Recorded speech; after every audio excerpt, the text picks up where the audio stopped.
ওরহমাতুল্লাহ। আলহামদুলিল্লাহি ওয়াহদা ওয়াসসালাতু ওয়াসসালামু আলা মান লা নাবিয়্যা বা'দা, আম্মা বা'দ। ফাআউযু বিল্লাহি মিনাশ শাইতানির রাজীম। ওয়া হাল্লাল্লাহুল বাই'a ওয়া হাররামার রিবা। عن أبي هريرة رضي الله تعالى عنه قال قال رسول الله صلى الله عليه وسلم يأتي على الناس زمان لا يبالي الناس ما أخذ منه أمن الحلال أمن الحرام رواه البخاري مسلم। সম্মানিত দিনী বৈঠকের দিনী মুসলিম ভাই বোন, প্রশংসা আল্লাহর জন্য। শান্তি অবতীর্ণ হোক আল্লাহর রাসূলের উপর সাল্লাল্লাহু আলাইহি ওয়াসাল্লাম। আজকের দিনই বৈঠকে সংক্ষিপ্ত সময়ে বক্তব্যের বিষয় সুদ ও ঘুষ। সুদ ও ঘুষ নিয়ে আমরা এক গুরুত্বপূর্ণ সংক্ষিপ্ত তথ্যবহল বিবরণের চেষ্টা করব ইনশাআল্লাহুল আজিজ। সময়ের গতিতে আপনাদের সাথে আরও কিছু জরুরি কথা থাকতে পারে। সম্মানিত দিনী ভাই বোন, যেসব পাপের কারণে মানুষের সরাসরি জাহান্নাম ঘোষণা হয়েছে তার একটি বড় পাপ হলো সুদ। যেসব পাপের কারণে মানুষের পরকাল ধ্বংস হবে রাসূল সাল্লাল্লাহু আলাইহি সাল্লাম ঘোষণা দিয়েছেন, তার একটি বড় পাপ হচ্ছে সুদ। আবু হুরায়রা রাদিয়াল্লাহু তাআলা আনহু বলেন, রাসূল সাল্লাল্লাহু আলাইহি ওয়াসাল্লাম বলেছেন, ইয়াকুমুস সাবাল মুবিকাত, তোমরা 7টি ধ্বংসাত্মক জিনিস থেকে বেঁচে থাকো যার পরিণাম জাহান্নাম।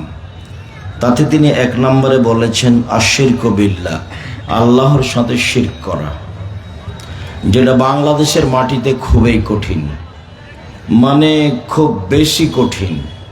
কেননা বাংলাদেশের ছেলে মেয়ে সকালবেলাতেই মায়ের দুধ ছেড়ে কোল থেকে স্কুলে গেলেই বলে ও কালিমা তোমার আকাশ, ও কালিমা তোমার বাতাস। তো আকাশ আর বাতাস তো আর কালিমার নয়। ঠাকুর বলেছে বাংলাদেশের সাধারণ জনগণ শিক্ষা অর্জন না করেই ছেলে মেয়েকে ঘুম থেকে উঠিয়ে শিরক করিয়ে নিচ্ছে। যদিচ আমরা জীবন বাজি রেখে জাতিকে বলে আসছি যে ছেলে মেয়েকে শিক্ষা দেওয়ার চেষ্টা করেন, যে বিদ্যা দিয়ে জাতির উপকার হবে, ছেলে মেয়ে যেন জাতিকে উপকার করতে পারে, জাতির সুবিধা নিয়ে আসতে পারে, জাতিকে পরকালমুখী করতে পারে, এই বিদ্যা আপনি ছেলে মেয়েকে দেওয়ার চেষ্টা করেন। মানুষ হয়তোবা তার বুঝটাকে বড় মনে করছে, একটু মেধা ভালো হলে বলছে ছেলেটাকে আমার ডাক্তার করতে হবে বা ছেলেটাকে আমার ইঞ্জিনিয়ার করতে হবে, যেটা আমরা সাধারণত দেখতে পাই বা শুনতে পাই। বেশ পিতামাতা হিসাবে গল্প গুজব করে, আমার ছেলের মেধা ভালো, রেজাল্ট ভালো হয়েছে, সব কিছু হয়েছে, তারপরেও কি তার ছেলে জাতির জন্য কিছু করে, কিছু করেছে? উনি যেটা বুঝেছেন তার বাস্তবতা আমি অন্তত 1999 জনের মধ্যে দেখি না। উনি মনে করেছেন আমার ছেলে একটা বড় ইঞ্জিনিয়ার হবে, তো প্রায় ইঞ্জিনিয়ারে তো ধোকা দেয়, প্রতারক, চোর, চুরি করে। তো প্রায় ডাক্তারই তো ওই কোম্পানির ওষুধ লিখে যে কোম্পানি তাকে টাকা দিয়েছে। তো এই বাপ মা যে উদ্দেশ্যে পড়ালো সেটা কি হলো? জাতিকে যে প্রতারণা দিতে পারে সে কি জাতির কল্যাণ আনতে পারে? আর জন্মসূত্রের ভিত্তি হচ্ছে শিরকের উপরে। শিরক সবচেয়ে বড় পাপ। রাসূল সাল্লাল্লাহু আলাইহি সাল্লাম বললেন, লা তুশরিক বিল্লাহি ওয়া ইন কুতিলতা হুররিকতা, তুমি শিরক করবা না, তোমাকে জ্বালিয়ে দেওয়া হলেও, তোমাকে হত্যা করা হলেও। জালেম যদি জুলুম করে তোমাকে হত্যা করে নিহত হয়ে যাও, শিরক করবো না। জালেম যদি জুলুম করে তোমাকে জ্বালিয়ে দেয় তো চলে যাও, শিরক করবো না। রাসূল সাল্লাল্লাহু আলাইহি সাল্লাম বলেন, আকবারুল কাবায়রা সালাসা, সবচেয়ে বড় পাপ 3টি। তার 1 নম্বরে তিনি বললেন আল্লাহর সাথে শিরক করা। পাপের জগতে সিরিয়ালে 1 নম্বর পাপ আছে শিরক করা। পাপের জগতে 2 নম্বর পাপ আছে উকুকুল ওয়ালিদাইন, পিতামাতার অবাধ্য চলা। পাপের জগতে 3য় পাপ আছে শাহাদাতুজ জুরে, মিথ্যা সাক্ষী দেওয়া। চাঁপাইনবাবগঞ্জ জেলে কত মানুষ 10-15 বছর 20 বছর থেকে আছে, ও জানে না আমি কেন জেলে। জজ জানে না ঘটনা কি, উকিলও জানে না ঘটনা কি, সাক্ষীও জানে না ঘটনা কি। সাক্ষীকে বলেছে 50,000 টাকা দিব, তুমি এইভাবে সাক্ষী দিবা। তখন সাক্ষী বলছে আমি 2 চোখে তাকে মারতে দেখেছি, অথচ যার কথা বলছে ও সেদিন চাঁপাইনবাবগঞ্জেই ছিল না। তো এই সাক্ষী তো জাহান্নামে যাবেই। যারা মিথ্যা সাক্ষী দেয় তাদেরকে আল্লাহ রাসূল সিরিয়ালে 3 নম্বর মহাপাপী বলে ঘোষণা করেছেন। এখানে একটা কথা উল্লেখ থাকছে যে রাসূল সাল্লাল্লাহু আলাইহি সাল্লাম বলেছেন কিয়ামতের লক্ষণ লা ইয়াদরিল কাতিল ফিমা কাতালা আলাল মাকতুল ফিমা কুতিলা। হত্যাকারী বুঝবে না কেন আমি মারছি, নিহত ব্যক্তি বুঝবে না কেন আমি মরলাম। যে মারবে তাকে কেউ টাকা দিয়েছে, বলেছে অমুককে মেরে আসো, তখন ও ভাববে ব্যাপারটা কি, এ আমাকে মারছে কেন, একে আমি চিনি না, ও তো টাকার কারণে মারছে। আল্লাহ রাসূল এই কথাই বলছেন। ঠিক যে সাক্ষী দিচ্ছে সে তো জানে না ঘটনা কি, যে উকিল সেও তো জানে না ঘটনা কি, যে জজ সেও তো জানে না ঘটনা কি। সবটাই অন্ধকারের উপরে। লোকটা 20 বছর থেকে জেলে আছে, আহাল পরিবার ছেড়ে, তার নাম মিথ্যা সাক্ষী। বলছিলাম রাসূল সাল্লাল্লাহু আলাইহি সাল্লাম বলেন যে 7 শ্রেণীর মানুষ জাহান্নামে যাবে। তার 1 শ্রেণীর মানুষ হচ্ছে আল্লাহর সাথে শিরক করে যে, 1 শ্রেণীর মানুষ হচ্ছে মানুষকে হত্যা করে যে, 1 শ্রেণীর মানুষ হচ্ছে সুদ খায় যে। পাপের জগতে মহা পাপ হলো সুদ খাওয়া। পাপের জগতে যত পাপ আছে পৃথিবীতে, সুদের পাপের যে ভাষা আল্লাহর নবী উল্লেখ করেছেন, পাপের জগতে এই ভাষা আর কোনো পাপের জন্য বলেননি। শিরক করা মহাপাপ, এই কথাই ঠিক, তারপরেও ভাষা এমন নয়। বাপ মায়ের অবাধ্য চলা মহাপাপ, এ কথাই ঠিক, তারপরে ভাষা এমন নয়। মিথ্যা সাক্ষী দেওয়া মহাপাপ, তারপরে ভাষা এমন নয়। মানুষকে হত্যা করা মহাপাপ, তারপরে ভাষা এমন নয়। জেনা মহাপাপ, তারপরে ভাষা এমন নয়। আব্দুল রাজ্জাক সাহেব ভাষাটা আগে বলেন, তাহলে তো কথা বুঝবো। হ্যাঁ ঠিক বলেছেন, ভাষায় আগে বলি তাহলে বুঝবো ঠিক। আব্দুল্লাহ ইবনে হানজালা গাসিল মালাইকা বলেন যে রাসূল সাল্লাল্লাহু আলাইহি সাল্লাম বলেছেন মায়াকুলু দিরহাম রিবা ওয়া ইয়ালাম আসাদ্দু মিন সিত্তাতি ওয়া সালাসিনা জিনিয়া। কেউ যদি জেনে শুনে 1 টাকা সুদ খায়, তাহলে 36 বার জেনা করে যত পাপ হবে, 1 টাকা সুদ খেলে তার চেয়ে বেশি পাপ হবে। আলেম ওলামাকে জিজ্ঞাসা করেন, এখন থেকে আমার হায়াত পর্যন্ত সময় থাকলো, কোনো আলেম ওলামা যদি বলতে পারে যে কোনো পাপের এরকম ভাষা আছে, পাপের জগতে এরকম কোনো পাপ নাই যার ভাষা এইরূপ। আরেকটা বলে কথাটা আরো স্পষ্ট করি। এই ছেলে, ওই যে সামনে যারা দৌড়াদৌড়ি করছে, গল্প করছে, তোমরা যারা কি করছো, যারা এই যে এখনই দাওয়া শেষ করলে যাও দেখো মানুষ দাঁড়িয়ে আছে কেন, মহিলাদের ওখানে গল্প করছে নাকি দেখো। আর এই বাম পাশে যারা রাস্তায় দাঁড়িয়ে আছেন কেন, সামনে কি জায়গা নেই? আপনি কি বুঝাতে চাচ্ছেন? দাঁড়িয়ে আছেন কেন? আপনি কি মনে করছেন আমি বুদ্ধিমান? আমি তো মনে করিনি। আল্লাহ রাসূল কথা বললে সাহাবীকে বসতে বলতেন। কুল্লু মুসাল্লি আলজামু মাকানাহু, এক লম্বা হাদিসে বলছেন শোনো তোমরা বসো, তোমাদের সাথে আমার কিছু কথা আছে। বসতে বলে বললেন হালতাদরুনা লিমা জামাতুকুম, আমি তোমাদের কেন বসতে বলেছি তা কি বলতে পারো? তো সাহাবীগণ বললেন তা তো আমরা বলতে পারি না, কেন যে আপনি বসতে বললেন?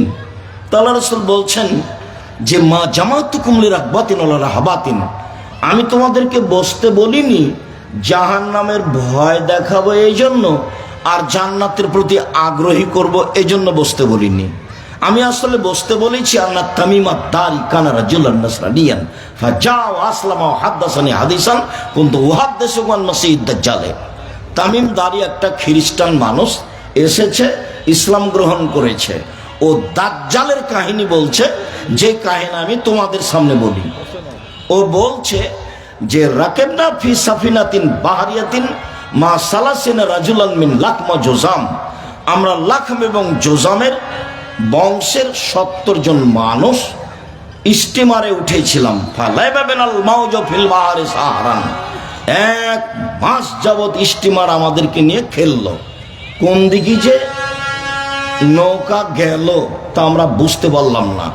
ঝড় বৃষ্টি অন্ধকার।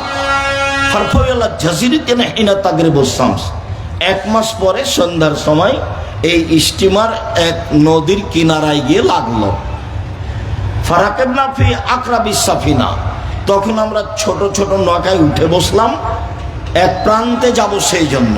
ফালাকিয়াতনা দাবাতুন আহলাবু কাসিরাসা, হঠাৎ একটা প্রাণীর সাথে আমাদের দেখা। তার গায়ে এত লোম, তার গায়ে এত লোম, লোমের কারণে বোঝা যায় না তার কোথায় আছে মুখ আর কোথায় আছে পিছন। এত গায়ে লোম, লোমের কারণে বোঝা যায় না কোথায় আছে মুখ আর কোথায় আছে পিছন। আমরা বললাম, মানান্তি তুমি কে? তখনও বলছে, আনাল জাসাসা, আমি হচ্ছে সিআইডি। তো আমরা ভয় পেয়ে গেলাম, এ শয়তান নাকি। তারপরে আমাদেরকে বলছে, ফারফয়লা জাসিরাতিন ফারফয়লা গুরফাতিন ফি রাজুলুন ইস্তাকু ইলাইকুম, তোমরা যাও ওই যে ঘরে, ওখানে একটা লোক আছে যে তোমাদেরকে দেখার জন্য ব্যস্ত হয়ে গেছে। আমরা দৌড়িয়ে সেই ঘরে গেলাম। আল্লাহুস সামাদ, সেখানে দেখি একটা মানুষ, এত বড় মানুষ, মা রাইতো ইনসানান আজীবন কাত্ত, এত বড় মানুষ জিন্দেগিতে আমরা কোনোদিন দেখিনি।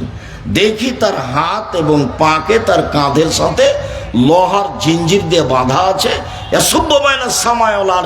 লাফ দিয়ে আকাশে উঠে যাচ্ছে, আবার নিচে পড়ছে, আবার লাফ দিয়ে আকাশে উঠে যাচ্ছে। অবাক হয়ে গেলাম। আমরা বললাম, মানান্তা তুমি কে? তখন বলছে যে আন্তুম কাদার তোমনি পাক বেরেন মানতুম, আরে আমি কে সেটা তো তোমরা জেনেই যাবা, তোমরা বলো তোমরা কারা। তা আমরা বললাম যে আরবের মানুষ, আমরা একটা নৌকায় উঠেছিলাম 30 জন মানুষ, ঝড় বৃষ্টিতে নৌকা আমাদের এক মাস নিয়ে খেললো। আমরা বুঝতে পারলাম না কোথায় গেলাম। সন্ধ্যার সময় এক প্রান্তে আসলাম, ছোট নৌকায় উঠে এক প্রাণীর সাথে দেখা, তার গায়ে খুব লোম, মুখ বোঝা যায় না কোথায়, পিছন বোঝা যায় না কোথায়। আমরা জিজ্ঞাসা করলাম, তুমি কে? বলল যে আমি গোয়েন্দা, সিআইডি। তারপরে বলল যে ওই ঘরের দিকে যাও, সেই ঘরে একটা লোক আছে, সে তোমাদের দেখার জন্য ব্যস্ত হয়ে গেছে, তাই আমরা আসলাম। আচ্ছা ঠিক আছে, তোমরা আরবের মানুষ বুঝেছি আমি, তোমরা একটু বলো তো, ইরাকে একটা বাইসান নামে গ্রামে খেজুর গাছ ছিল, সেই খেজুর গাছটা কি আছে? তাতে কি খেজুর ধরে? আমরা বললাম হ্যাঁ, সেই খেজুর গাছ আছে, সেই খেজুরের গাছে খেজুর ধরে।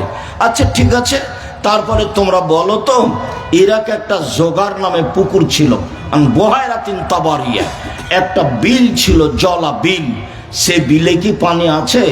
এলাকার লোক কি সেখান থেকে পানি উঠায়? আমরা বললাম হ্যাঁ, সেই বিলে পানি আছে, এলাকার লোক সেখান থেকে পানি উঠিয়ে জমি চাষ করে। ঠিক আছে, তোমরা একটু বলো তো, এর একটা পুকুর ছিল আইনে জোগার নামে, সেই পুকুরে কি পানি আছে? এলাকার লোক কি সেখান থেকে পানি নিয়ে জমি চাষ করে? আমরা বললাম হ্যাঁ, জমি চাষ করে। ঠিক আছে, তোমরা আমাকে বলো নিরক্ষর নবী সম্পর্কে তার অবস্থাটা কি। আমাদের নবী ছিলেন নিরক্ষর। আমাদের নবী কোনটা আলিফ, কোনটা বা, কোনটা আইন, কোনটা গাইনটা চিনতেন না, অক্ষর চিনতেন না, কোনো শিক্ষক জীবনে ছিল না তার, কাজেই তিনি অক্ষর চিনতেন না। তো এখন এ বলছে নিরক্ষর নবী সম্পর্কে বলো। তা আমরা বললাম যে উনি এখন মক্কা থেকে মদিনায় পালিয়ে গেছে। তার অবস্থা কি? তার অবস্থা এখন বালতি। তার অবস্থা বালতি মানে, বালতি মানে ইদারা, তো আমরা খুব ভালো বুঝি, ইদারা কুয়া কুমা, তো সেখানে বালতি দিয়ে আমরা পানি উঠাই, একজন রেখে চলে যায়, আর একজন আসে বালতি টেনে পানি উঠাই, তো বালতি একবার ওর হাতে, বালতি একবার আমার হাতে। তো মোহাম্মদের অবস্থা এখন বালতি। কিভাবে? ও বদরের যুদ্ধে জয়ী হয়েছে, ওহুদের যুদ্ধে পরাজয় হয়েছে, ওর অবস্থা এখন বালতি। আচ্ছা ঠিক আছে, আমি তোমাদের বলে দিই একটা কথা, পৃথিবীবাসীর জন্য উচিত তাকে মেনে নেওয়া, পৃথিবীবাসীর জন্য উচিত তাকে মেনে নেওয়া, পৃথিবীবাসীর জন্য উচিত তার অনুসরণ করা। এবার আমি বলি, আমি কে? আমি হচ্ছি দাজ্জাল। যে লাফ দিয়ে আকাশে উঠে যাচ্ছে, নিচে পড়ছে, এ হলো দাজ্জাল, যাকে লোহার শিকল দিয়ে বাঁধা আছে। আমাকে যেদিন বের হতে বলা হবে, 40 দিন আমি সারা পৃথিবী ঘুরে নিব, মক্কা মদিনায় ঢুকতে পারবো না। ইচ্ছা করলেই ফেরেশতারা রাস্তায় গেটে পাহারা দিচ্ছে খোলা তরবারি নিয়ে, তারা আমাকে হত্যা করবে। এরপরে আল্লাহ রসুলের হাতে একটা লাঠি ছিল, উনি বলেন হাজি তাইবা এটাই মদিনা, হাজি তাইবা এটাই মদিনা, মানে এই মদিনায় দাজ্জাল প্রবেশ করতে পারবে না। তো আমি হাদিসটা সংক্ষিপ্ত শুধু সারমর্ম পেশ করলাম। একটা কথা বলতে গিয়ে আল্লাহ রসুল দাজ্জালের কথাটা বলবেন, সেই জন্য সাহাবীকে বসতে বললেন। অনুরোধ থাকছে, দয়া করে আপনি আমাকে কোনো কাজ দেখাবেন না, আমি আপনার জন্য এসেছি। এটা চাঁপাইনবাবগঞ্জ। মানুষের সংকীর্ণতা আমার উপরে আছে, এটা আমার কষ্ট।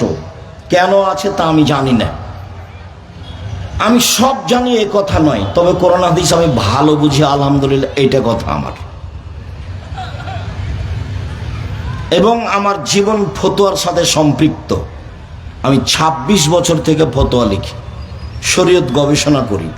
আপনার বিদ্যা অনেক বেশি, এটাই আমি স্বীকৃতি দিই, তবে আমি শরীয়ত তদন্ত করি, এটা আমি করি, কাজে আমি বুঝি, আলহামদুলিল্লাহ ভালো। আমি আপনাকে সঠিক ধর্ম দিতে পারবো, এতে আমার বিশ্বাস। আমি 90 সাল থেকে নিয়ে এখন পর্যন্ত জাতির সামনে অপ্রয়োজনীয় বাক্য বলেছি, এটা আমার কাছে ধরা পড়েনি।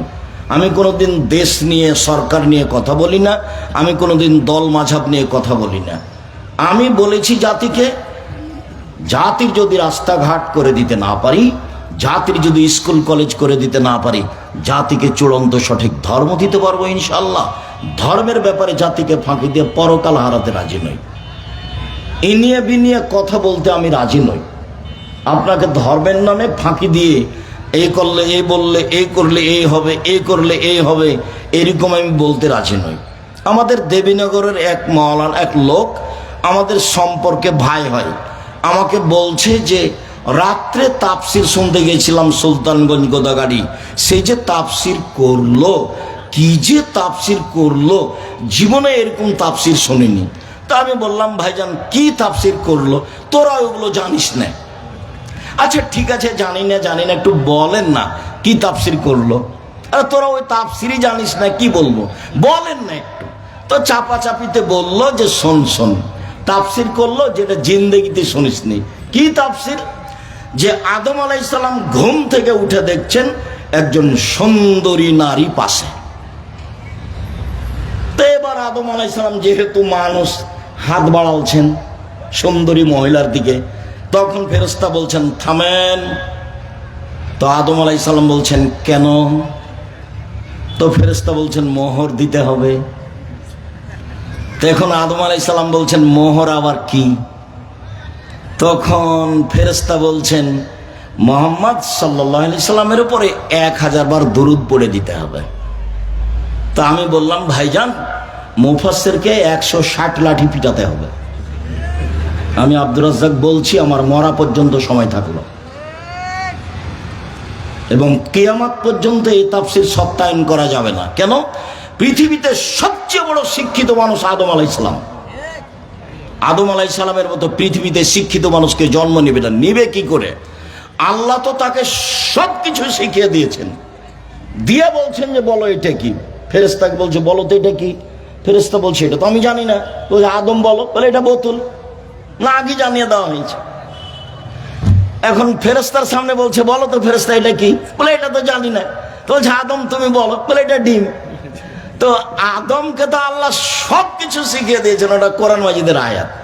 এখন যিনি পৃথিবীতে সবচেয়ে বড় শিক্ষিত মানুষ, যাকে আল্লাহ সবকিছু শিখিয়ে দিলেন, তিনি এইটুকু শিখলেন না যে বউ কিভাবে হালাল করতে হবে। ধর্ম কি পাগল হয়ে গেছে?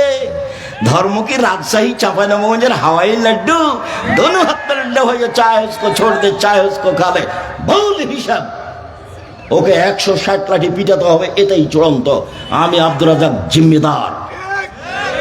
জাতির যদি রাস্তাঘাট করে দিতে না পারি, জাতির যদি স্কুল কলেজ করে দিতে না পারি, জাতিকে চূড়ান্ত সঠিক ধর্ম দিতে পারবো ইনশাআল্লাহ। ধর্মের ব্যাপারে জাতিকে ফাঁকি দিয়ে পরকাল হারাতে রাজি নই। বিকৃত ধর্ম জাতির কাছে পেশ করতে রাজি নই। এটা চাঁপাইনবাবগঞ্জ আমার জন্মভূমি জেলা। এই চাঁপাইনবাবগঞ্জ জেলার ঘরে ঘরে যাওয়ার আমার অধিকার আছে। যারা অধিকার খর্ব করার চেষ্টা করছে তাদেরও বিচার হবে, আজ হোক আর কাল হোক। কে সে? কেন সে খর্ব করবে? কে সে? কি ক্ষমতা রাখেও? কত বিদ্যা রাখেও? কেন খর্ব করবে অধিকার? এটা আমার জন্মভূমি চাঁপাইনবাবগঞ্জ জেলাতে, আমি জন্মগ্রহণ করেছি। চাঁপাইনবাবগঞ্জের মুসলমানের তো ভাই ভাই, যারা হিন্দু আছে আমি তার পাশে বসে তাকে ধর্ম বুঝাতে প্রস্তুত, নিয়ম নীতি বুঝাতে প্রস্তুত। সম্মানিত দিনী ভাই বোন, বলছিলাম সত্য সত্যই।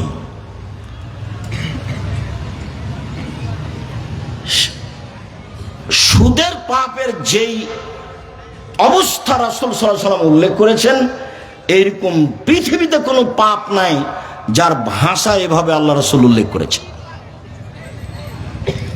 যেটা বলতে যাচ্ছিলাম বলি, আবু হুরায়রা রাদিয়াল্লাহু তাআলা আনহু বলেন, রাসূল সাল্লাল্লাহু আলাইহি সাল্লাম বলেছেন, আর রিবা সাবুনা জুজান আইসারহান কারাজুল মাহু, সুদের পাপের 70টা ভাগ রয়েছে, ছোট থেকে বড়, বড় থেকে ছোট।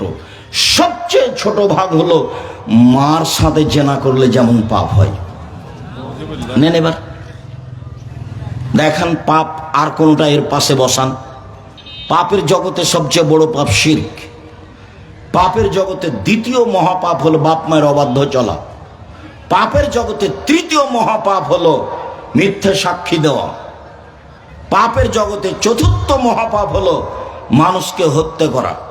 পাপের জগতে পঞ্চম মহাপাপ হলো সুদ খাওয়া। পাপের জগতে ষষ্ঠ মহাপাপ হলো এতিমের মাল ভক্ষণ করা। পাপের জগতে সপ্তম মহাপাপ হলো ছেলে মেয়েকে হত্যা করা খাদ্যের ভয়ে। পাপের জগতে অষ্টম মহাপাপ হলো প্রতিবেশীর সাথে জেনা করা। প্রতিবেশী নেই, বলে গেছে যে আমার স্ত্রীর আহাল পরিবার একটু দেখিয়েন, কোথায় সৌদি আরবে থাকে, ওই সুযোগে তার সাথে কথা বলে তার সাথে জেনা করে। এটা হলো এই হলো মহাপাপী। বলছিলাম সম্মানিত দিনী ভাই বোন, জেনার সাথে এভাবে তুলনা করা হলো কেন? খুব ভালোভাবে জানেন আপনারা, জেনা এমন একটা পাপ যার ব্যাপারে রাসূল সাল্লাল্লাহু আলাইহি সাল্লাম বলেন, আল বিক্র বিল বিক্রে জিলদু বিহা তাগরিবু সানা। অবিবাহিত ছেলে মেয়ে যদি জেনা করে তাহলে তাকে 100 লাঠি পিটিয়ে এলাকা থেকে 1 বছরের জন্য তাড়িয়ে দিতে হবে। তিনি বলেন, আসাইবু বিসাইবু রাজম। বিবাহিত ছেলে মেয়ে যদি জেনা করে তাহলে তাকে ইট ঢেল পাথর দিয়ে মেরে মেরে মেরে ফেলতে হবে। তার বেঁচে থাকার পৃথিবীতে কোনো সুযোগ নেই। শুনুন, 3 শ্রেণীর মানুষকে হত্যা করতে হয়। 2 শ্রেণীর মানুষের বাঁচার পথ আছে। 3 শ্রেণীর মানুষকে সরকারিভাবে হত্যা করতে হবে। 2 শ্রেণীর মানুষের বাঁচার পথ আছে। 3 শ্রেণীর, 1 শ্রেণীর মানুষ হলো বললো যে কোরআন মাজিদ আমি মানি না, তাহলে সে মুরতাদ, তাকে হত্যা করতে হবে। ফাঁসির মঞ্চে নিয়ে যাওয়া হয়েছে, ফাঁস গলায় দেওয়া হয়েছে। ও বলছে থামেন থামেন থামেন, আমি কথা ফিরিয়ে নিলাম, কোরআন মাজিদ আল্লাহর বিধান কেতাব আমি মেনে নিলাম, আমি আমার কথা ফিরিয়ে নিলাম, তার ফাঁসি হবে না। অথচ অপরাধ ছিল তাকে হত্যা করতে হবে। 2 কেসাস, আপনি আমাকে হত্যা করেছেন, আমার বাপ মা আপনাকে হত্যা করে নিবে, তার নাম কেসাস। আপনাকে ফাঁসির মঞ্চে নিয়ে যাওয়া হয়েছে, এখন আমার বাপ মা বলছে না না না না ঠিক আছে আমরা মাফ করে দিলাম, আমরা মাফ করে দিলাম, আমরা কেসাস নিব না, আপনাকে ফাঁসির মঞ্চ থেকে নামিয়ে নিতে হবে, এটাই বিধান। 3, বিবাহ করার পরে জেনা। বিবাহ করার পরে যদি কেউ জেনা করে তাহলে পৃথিবীতে তার বেঁচে থাকার কোনো সুযোগ নেই। ক্ষমা আল্লাহর হাতে, ক্ষমা চাইলে ক্ষমা হতে পারে, সেটা ভিন্ন কথা।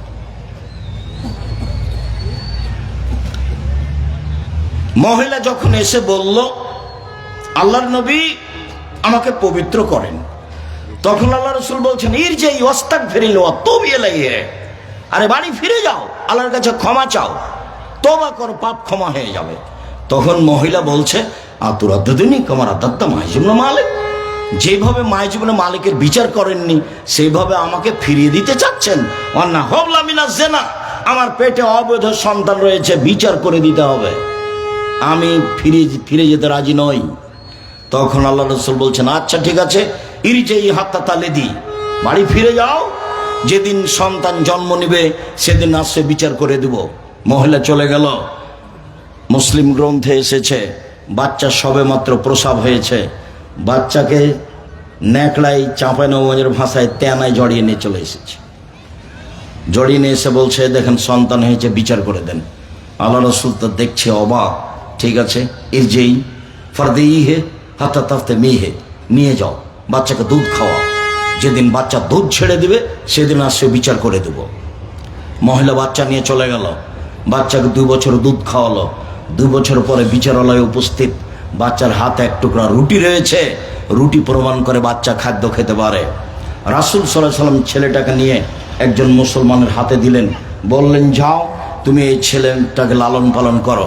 সঙ্গী সাথীকে বললেন, সঙ্গী সাথী ইযহাবু বিহা, একে তোমরা মাঠে নিয়ে যাও, মাঠে নিয়ে গিয়ে গর্ত খুঁড়ে বুক পর্যন্ত মাটিতে পুঁতে দাও, ফারজে মোহা, চতুর্দিক থেকে ইট ঢেল পাথর মেরে মেরে তাকে বিদায় করো। সাহাবীগণ বলছেন, আমরা তাকে মাঠে নিয়ে গেলাম, গর্ত খুঁড়ে বুক পর্যন্ত মাটিতে পুঁতে দিলাম, চতুর্দিক থেকে ইট ঢেল পাথর মারতে লাগলাম। খালিদ বিন ওয়ালিদ বলছেন, একটা পাথর আমি তার মুখের উপরে মারলাম, খালিদ, পাথরটা মুখে লেগে মুখ ফেটে রক্ত ছিটে খালিদের গায়ে লাগলো। খালিদ তাকে গালি দিয়ে বলছিলেন, ছিছি, একজন জেনাকারিনী মহিলার গায়ের রক্ত আমার গায়ে লাগলো, এমনটা হবে গালি। তখন রাসূল সাল্লাল্লাহু আলাইহি ওয়াসাল্লাম বলেন, মানে না খালিদ, খালিদ তুমি গালি দিও না, থামো, লাকাত তাবাত লাউ তাওবা সাহেব মাকসিল্লা গোবেরালাহ। এই মহিলা এত তওবা করেছে, এই মহিলা আল্লাহর কাছে এত ক্ষমা ভিক্ষে চেয়েছে, এরকম ক্ষমা যদি বড় থেকে বড় পাপী চাই তবু তার পাপ ক্ষমা করা হবে। খালিদ, একে গালি দিও না, এর তোবা যদি মদিনার লোককে ভাগ করে দেওয়া হয় সবার পাপ ক্ষমা হয়ে যাবে। খালিদ, একে গালি দিও না। আল্লাহ রাসূল তাকে গালি দিতে নিষেধ করলেন, আর তার পাপ ক্ষমা হয়ে গেছে ঘোষণা করলেন, নিজে জানাজা করলেন, কাফন দাফন করলেন, মানে একেবারে মহিলা এখন নিষ্পাপ। এরপরেও পৃথিবীর সবচেয়ে বড় মানুষ তার শাস্তি মাফ করতে পারলেন না। মুহাম্মদ সাল্লাল্লাহু আলাইহি ওয়াসাল্লাম নিজেই জিম্মি, তার শরীয়তের কাছে তিনি নিজেই জিম্মি। যদি আমি বুঝাতে না পারি আমার ব্যর্থতা। পৃথিবীর সবচেয়ে বড় মানুষ তাকে রক্ষা করতে পারলেন না, অথচ তিনি জানলেন যে তার পাপ ক্ষমা হয়ে গেছে, দিনের মতো জানলেন যে তার পাপ ক্ষমা হয়ে গেছে, কিন্তু তাকে বাঁচানোর কোনো পথ ঘাট বের করতে পারলেন না। বরং তিনি আফসোস করেছেন যে ওইখানে যদি না আসতো তাহলে তার বিচার হতো না, বেঁচে যেত। মাইজুবনে মালিকের ব্যাপারে তাই বলেছেন, বলছিলাম সম্মানিত দিনী ভাই বোন, জেনা মহাপাপ, বিবাহ করার পরে জেনা মহাপাপ।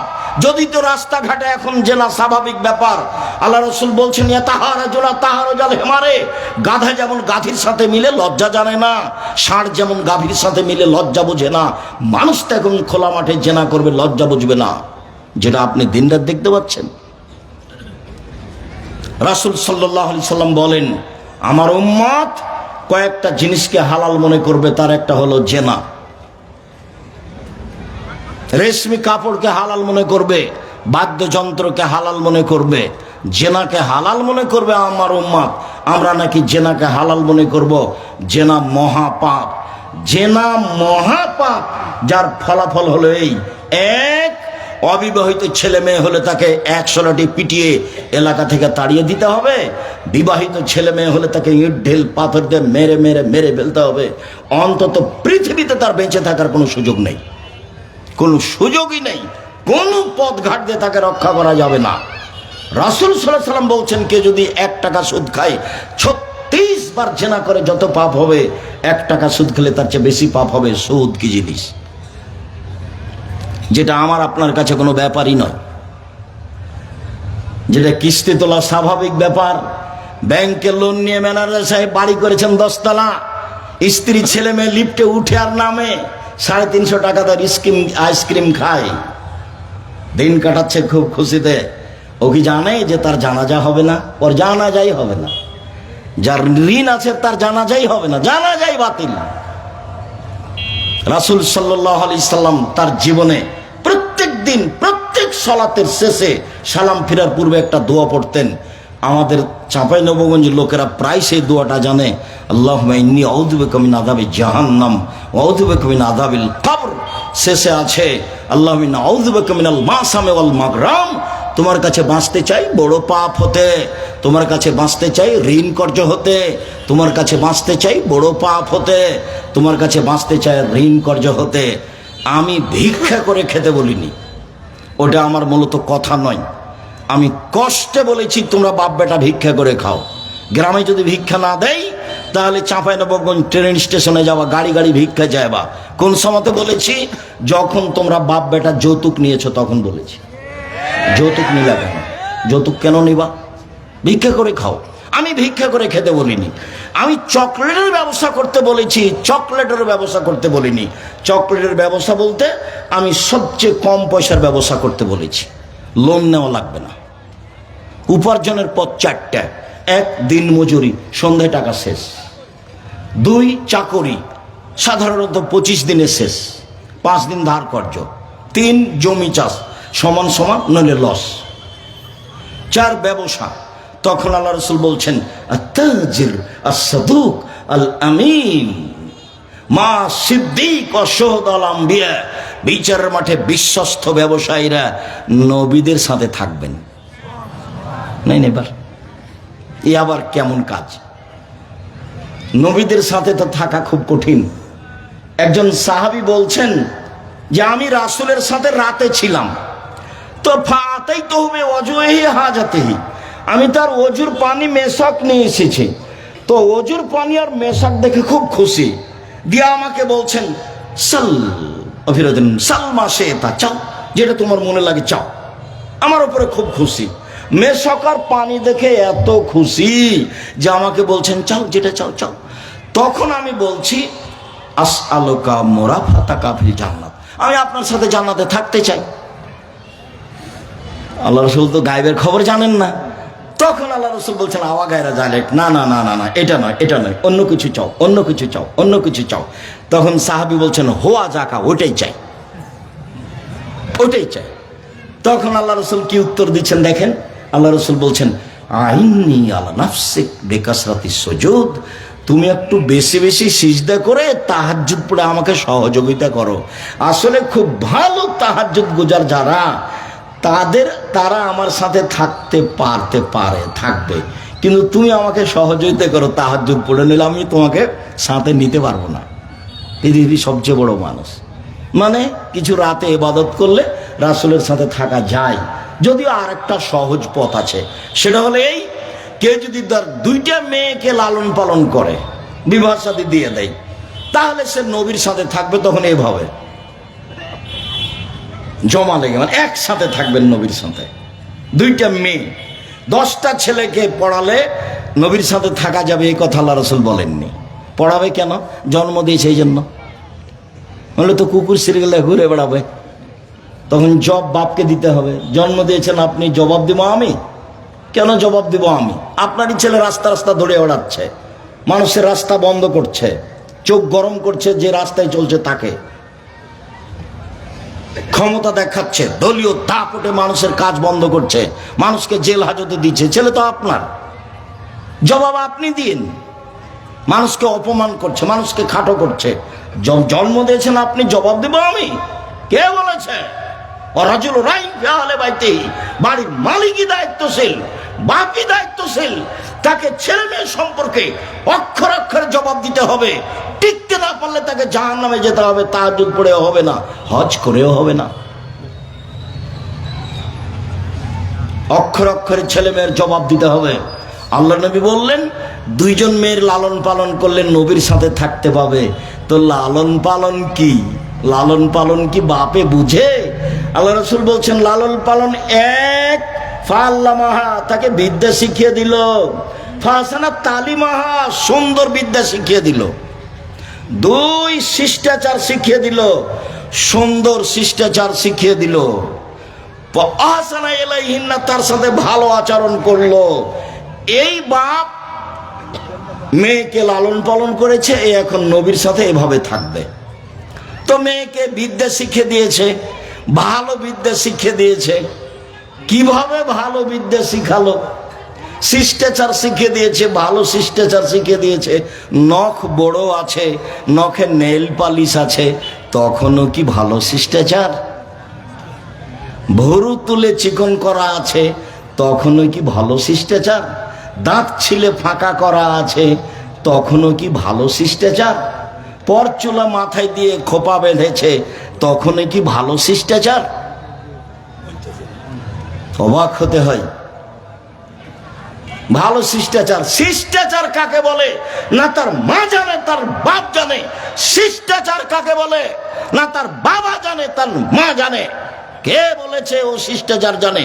মৌলি হিসাব জাবের রাদিয়াল্লাহু তাআলা আনহু বলছেন, যুদ্ধ থেকে আসছিলাম, আল্লাহ রাসূল বলেন, এই থামো, সকালে যাব বাড়ি। আমি জাবের বললাম, আল্লাহর নবী, আমি নতুন বিবাহ করেছি, বাড়ি যেতে অনুমতি দেন। তখন আল্লাহ রাসূল বললেন, কুমারী মেয়ে বিবাহ করেছ না তালাক প্রাপ্তা মেয়ে বিবাহ করেছ? তখন জাবের রাদিয়াল্লাহু তাআলা বললেন, তালাক প্রাপ্তা মেয়ে বিবাহ করেছি। আরে তুমি কুমারী মেয়ে কেন বিবাহ করলে না? তুমি তার সাথে খেলতেও, তোমার সাথে খেলতো। যাক, আল্লাহ রাসূল যা বললেন বললেন। এবার জাবের রাদিয়াল্লাহু তাআলা বলছেন, আল্লাহ নবী শোনেন, আমার আব্বা উহুদের যুদ্ধে শহীদ হয়েছেন 9 জন মেয়ে রেখে। আমার 9 জন বোন আছে। আমার আব্বা উহুদের যুদ্ধে শহীদ হয়েছেন 9 জন মেয়ে রেখে। আমার 9 জন বোন আছে। আকরাহু আন আতাযাওয়াজা মিসলাহুন্না, তাদের মতো বয়সের মেয়ে আমি বিবাহ করা পছন্দ করিনি 4টা কারণে।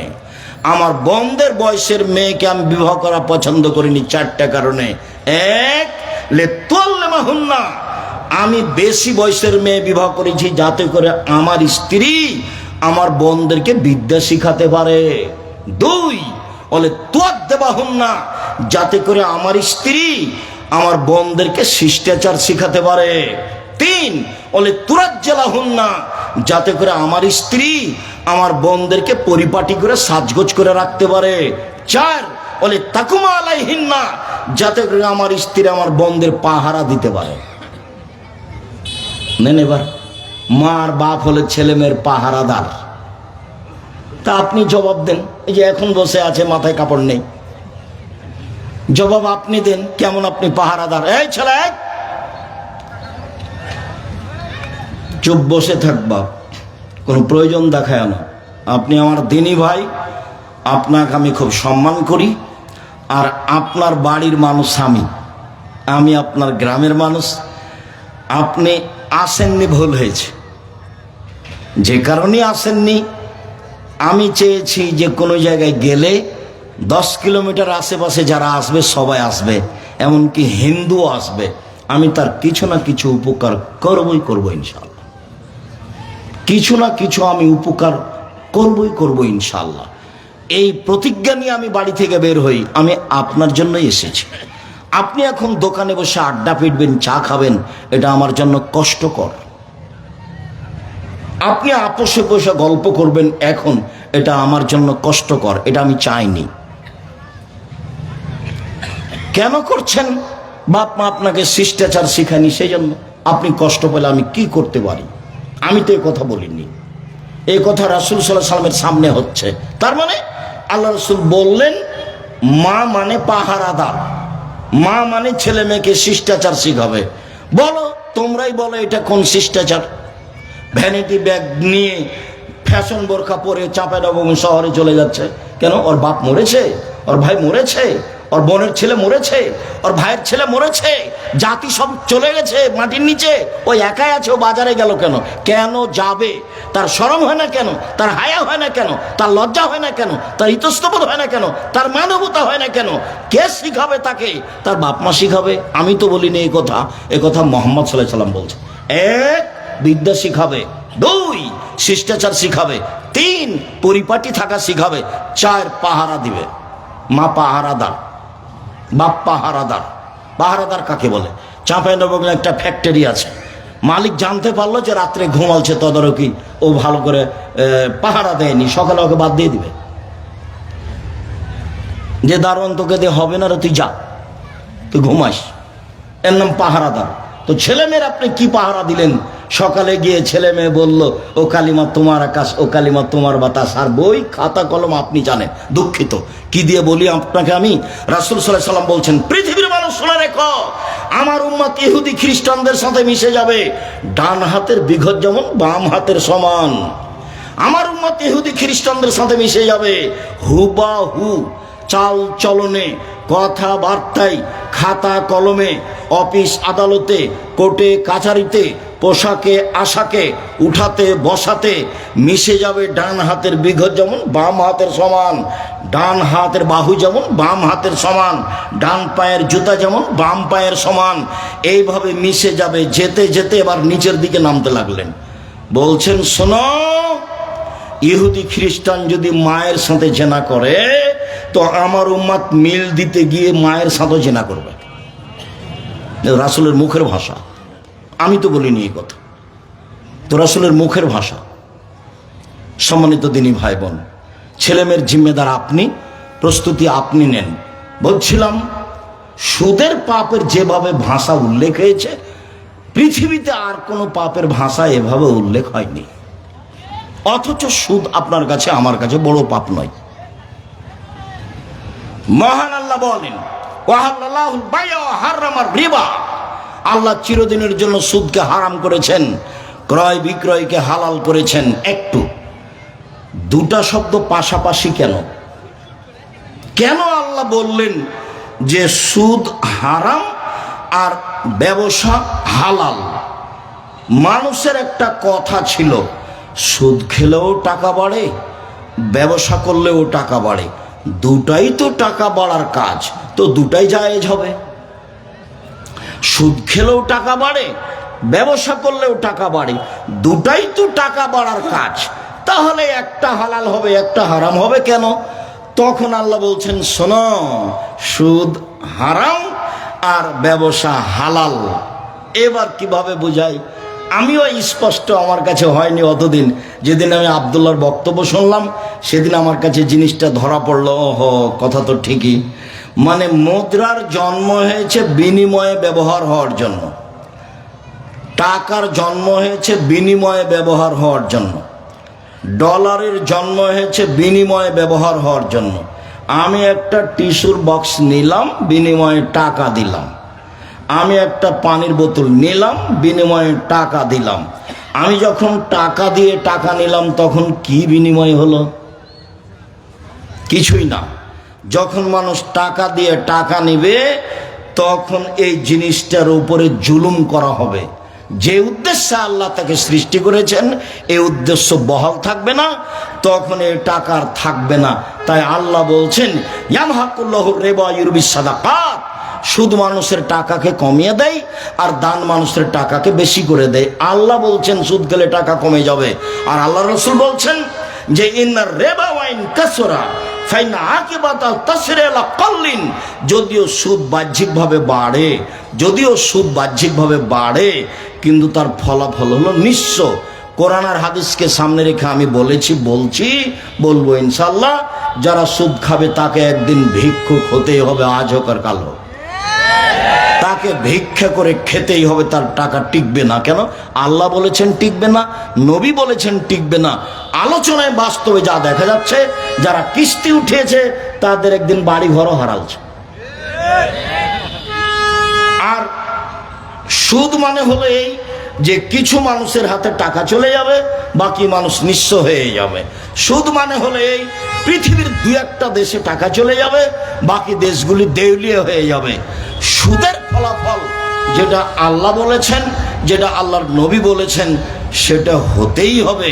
সম্মানিত দিনী ভাই বোন, মহান আল্লাহ বলেন, ইয়া আইয়ুহাল্লাযীনা আমানুত্তাকুল্লাহ যারু মা বাকিয়া মিনার রিবা, পৃথিবীর ঈমানদারগণ মানুষ শোনো, চিরদিনের জন্য যা সুদ ছিল তা ছেড়ে দাও। মহান আল্লাহ বলেন, ইয়া আইয়ুহাল্লাযীনা আমানু লা তাকুলু রিবা আযাফাম মুযাফা, পৃথিবীর ঈমানদার মানুষেরা শোনো, তোমরা চক্রাহারে সুদ খায় না, সুদ হারাম। 1 মিনিট। রাসূল সাল্লাল্লাহু আলাইহি সাল্লাম বিদায় হজের দিন লম্বা ভাষণ দিলেন, হাজারো লাখো মানুষের সামনে লম্বা ভাষণে তিনি বললেন, পৃথিবীর মানুষ শুনে রেখো, মিন আমমিন কুল্লে আমরিন মিলাল জাহেলিয়াত তাহাতা কাদামাইয়া মাওযুআতুন। জাহেলিয়াতের যুগে যত নিয়ম কানুন ছিল, বন্যতার যুগে, বর্বরতার যুগে, অসভ্যতার যুগে সামাজিক যত নিয়ম কানুন ছিল, আর এই লেনদেনে যত নিয়ম কানুন ছিল, সবকে আমি আমার 2 পায়ের নিচে রেখে দিলাম, সবকে আমি পা দিয়ে ডলে দিলাম, সব হারাম। পৃথিবীর মানুষ শুনে রেখো, শুনে রেখো, আর রেবা মাওযুআতুন, রেবা সুদ চিরদিনের জন্য বাতিল, ওকে মওকুফ ঘোষণা দিলাম, ওকে আমার পায়ের নিচে রেখে দিলাম। আর সর্বপ্রথম যেটা আমি সুদ মওকুফ ঘোষণা দিলাম, সেটা হলো আমার চাচা আব্বাসের সুদ যা ছিল তা মওকুফ ঘোষণা দিলাম, আমার চাচার সুদের লেনদেন বাতিল। সুদকে তিনি তার পায়ের নিচে রেখে দিয়েছেন বিদায় হজের দিন। হাদিস বুখারী মুসলিম। হাদিস তো পড়ে আছে 1450 বছর থেকে। হুজুর তো কেসা কাহিনী দিয়ে কথা শেষ করলো। এই ছেলে, দয়া করে অল্প সময় কাজ দেখায়েন না। আর আমি তো আর তাফসির মাহফিল করতে আসিনি যে আপনি বাদাম খাবেন, গল্প করবেন, বাইরে যাবেন আসবেন। এটা আমি অপছন্দ করি। আপনি বুঝতে না পারলেও কিছুক্ষণ অপেক্ষা করবেন, আমি আপনার জন্যই এসেছি।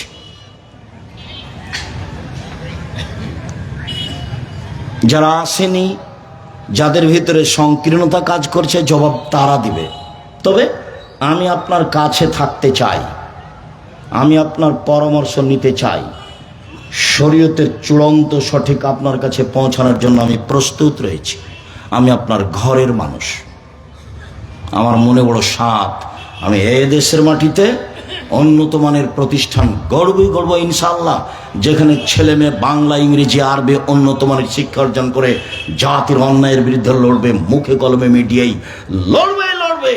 মুখে আছি, কলমে আছি, মিডিয়াই আছি, থাকবো ইনশাআল্লাহ। আপনি দেখেন না, জামিয়া সালাফে কালকে দেখতে আসেন রাজশাহীতে ডাঙ্গিপাড়া, 50 বিঘা জমির উপরে ছেলেদের অংশ।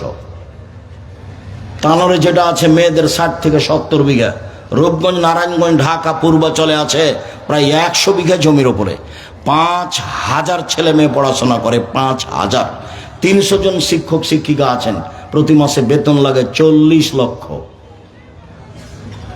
কিভাবে চলে তা আমার জানা নেই। আমি ব্যবসায়ী নই, আমরা গ্রামের মানুষ, দেবীনগরের মানুষ। আমার আব্বা সাধারণ কৃষক। শিক্ষক জানে না কিভাবে জামিয়া সালাফিয়া চলে, ছাত্র তো জানার কোনো প্রশ্নই আসে না। রসিদ বই বাহিরে ব্যবহার হয় না, ওটা নিষেধ আছে।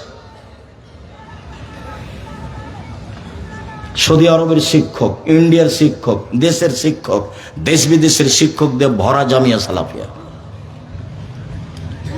আমার মনে বড় সাধ। আমি আপনাকে শুধু মুখে বলতে চাইনি, আমি চেয়েছি কলমে, আমি চেয়েছি মিডিয়ায়, আমি চেয়েছি বাস্তব আপনার মুখে। আমার মৌলিক লক্ষ্য, আপনাকে আমি পরকালমুখী করতে চাই। আপনার ছেলে মেয়েকে আমি শিরক থেকে বাঁচাতে চাই, আপনার ছেলে মেয়েকে আমি প্রতারণা, ধোঁকা থেকে বাঁচাতে চাই। আপনি কি বুঝেছেন তা আমার বুঝে আসে না। আমি যেটুকু বুঝেছি তা আপনি ভুল বুঝেছেন। আপনি যখন আপনার ছেলে ভালো রেজাল্ট করেছে, তখন আপনি ক্লাস 10-এ 4 জন প্রাইভেট মাস্টার দিয়েছেন, জেনে ছেলে ভালো রেজাল্ট করে ওকে ইঞ্জিনিয়ার বানাতে হবে। ঠিক আছে, ভালো কথা। এবার যখন ইন্টার পাস করেছে, বিশ্ববিদ্যালয়ে ভর্তি হবে, তখন সাবজেক্ট প্রতি 1টা করে মাস্টার দিয়েছেন। তো এবার ভালো রেজাল্ট করেছে, বিশ্ববিদ্যালয়ে ভর্তি হয়ে যায়, বিশ্ববিদ্যালয়ে ভর্তি হয়েছে, ভালো কথা। ভালো রেজাল্ট করেছে, বড় ডাক্তার, পিজি হাসপাতালের ডাক্তার, মাসে 3 লক্ষ টাকা বেতন, এটাও ভালো। আচ্ছা ভালো, কিন্তু আপনি কি কখনো দেখেছেন কয়টা প্রেসক্রিপশন লিখেও, কেন লিখে, কার ওষুধ লিখে? আপনি যে টাকা পয়সা করে খরচ করে এগুলো করলেন, আর সেদিন তো আপনার বাড়িতে আসলো, আপনার চোখের সামনেকার ঘটনা। বাড়িতে যখন আসলো, তখন গাড়ি থেকে নামলো, তখন আপনি দেখলেন দাড়ি চাঁচা আছে, গলায় টাই আছে, প্যান্টটা এখনো নিচে আছে, হাতে সিগারেট আছে, এই অবস্থায় গাড়ি থেকে নামলো। একটু পরে বৌমা গাড়ি থেকে নামলো, গায়ে হালকা হালকা কাপড় আছে। একটু পরে নাতনি পুতিন গাড়ি থেকে নামলো, গায়ে কাপড় নেই বললেই চলে। একটু পরে দেখা গেল গাড়ির পিছন দিকে কুকুর আছে। আপনি বলেন আপনার টাকা পয়সার অবস্থা কি? আমি যেটা বুঝেছি সেটা হলো চাঁপাইনবাবগঞ্জের ভাষাতে আমও গেল, ছালাও গেল, কাঁদতে কাঁদতে দুই চোখও গেল। এইটা আমি বুঝেছি আমি চাঁপাইনবাবগঞ্জের মানুষ হিসাবে। আর যদি আপনি শিক্ষিত মানুষ হিসেবে বুঝতে চান, তখন আমি বলেছি ওই যে বলল বাবু মাঝি চাঁদ কেন বাড়ে কমে রে, আমি কি তা বলতে পারি? ও দেখি তোর জীবন চারা নাই মিছে, এই পারিস সেই পারিস না, দেখি তোর জীবন আটা নাই মিছে। মাঝি এই পারিস সেই পারিস না, দেখি তোর জীবন 12 আনায় মিছে। একটু পরে বাতাস উঠেছে, নৌকা হিলে উঠেছে। এখন মাঝি বলছে বাবু সাঁতার জানো বাবু? তখন বাবু বলছে না রে মাঝি, না আমি তো সাঁতার জানি না। তখন মাঝি বলছে এখন দেখি তোমার জীবন 16 আনায় মিছে। এখন বাপ বেটা জীবন বের করে নিয়ে আসেন। দুঃখিত আমি আপনাকে কষ্ট দিতে চাইনি। আপনার পাশে ছেলে বসে থাকে, দুই কানে তার ইয়ারফোন লাগা আছে, ইন্ডিয়ার গান চলছে, জবাব আমি দেব? জবাব আমি দেব কেন? আপনি দেন। আপনাকে আল্লাহ রাসূল দায়িত্বশীল করেছেন।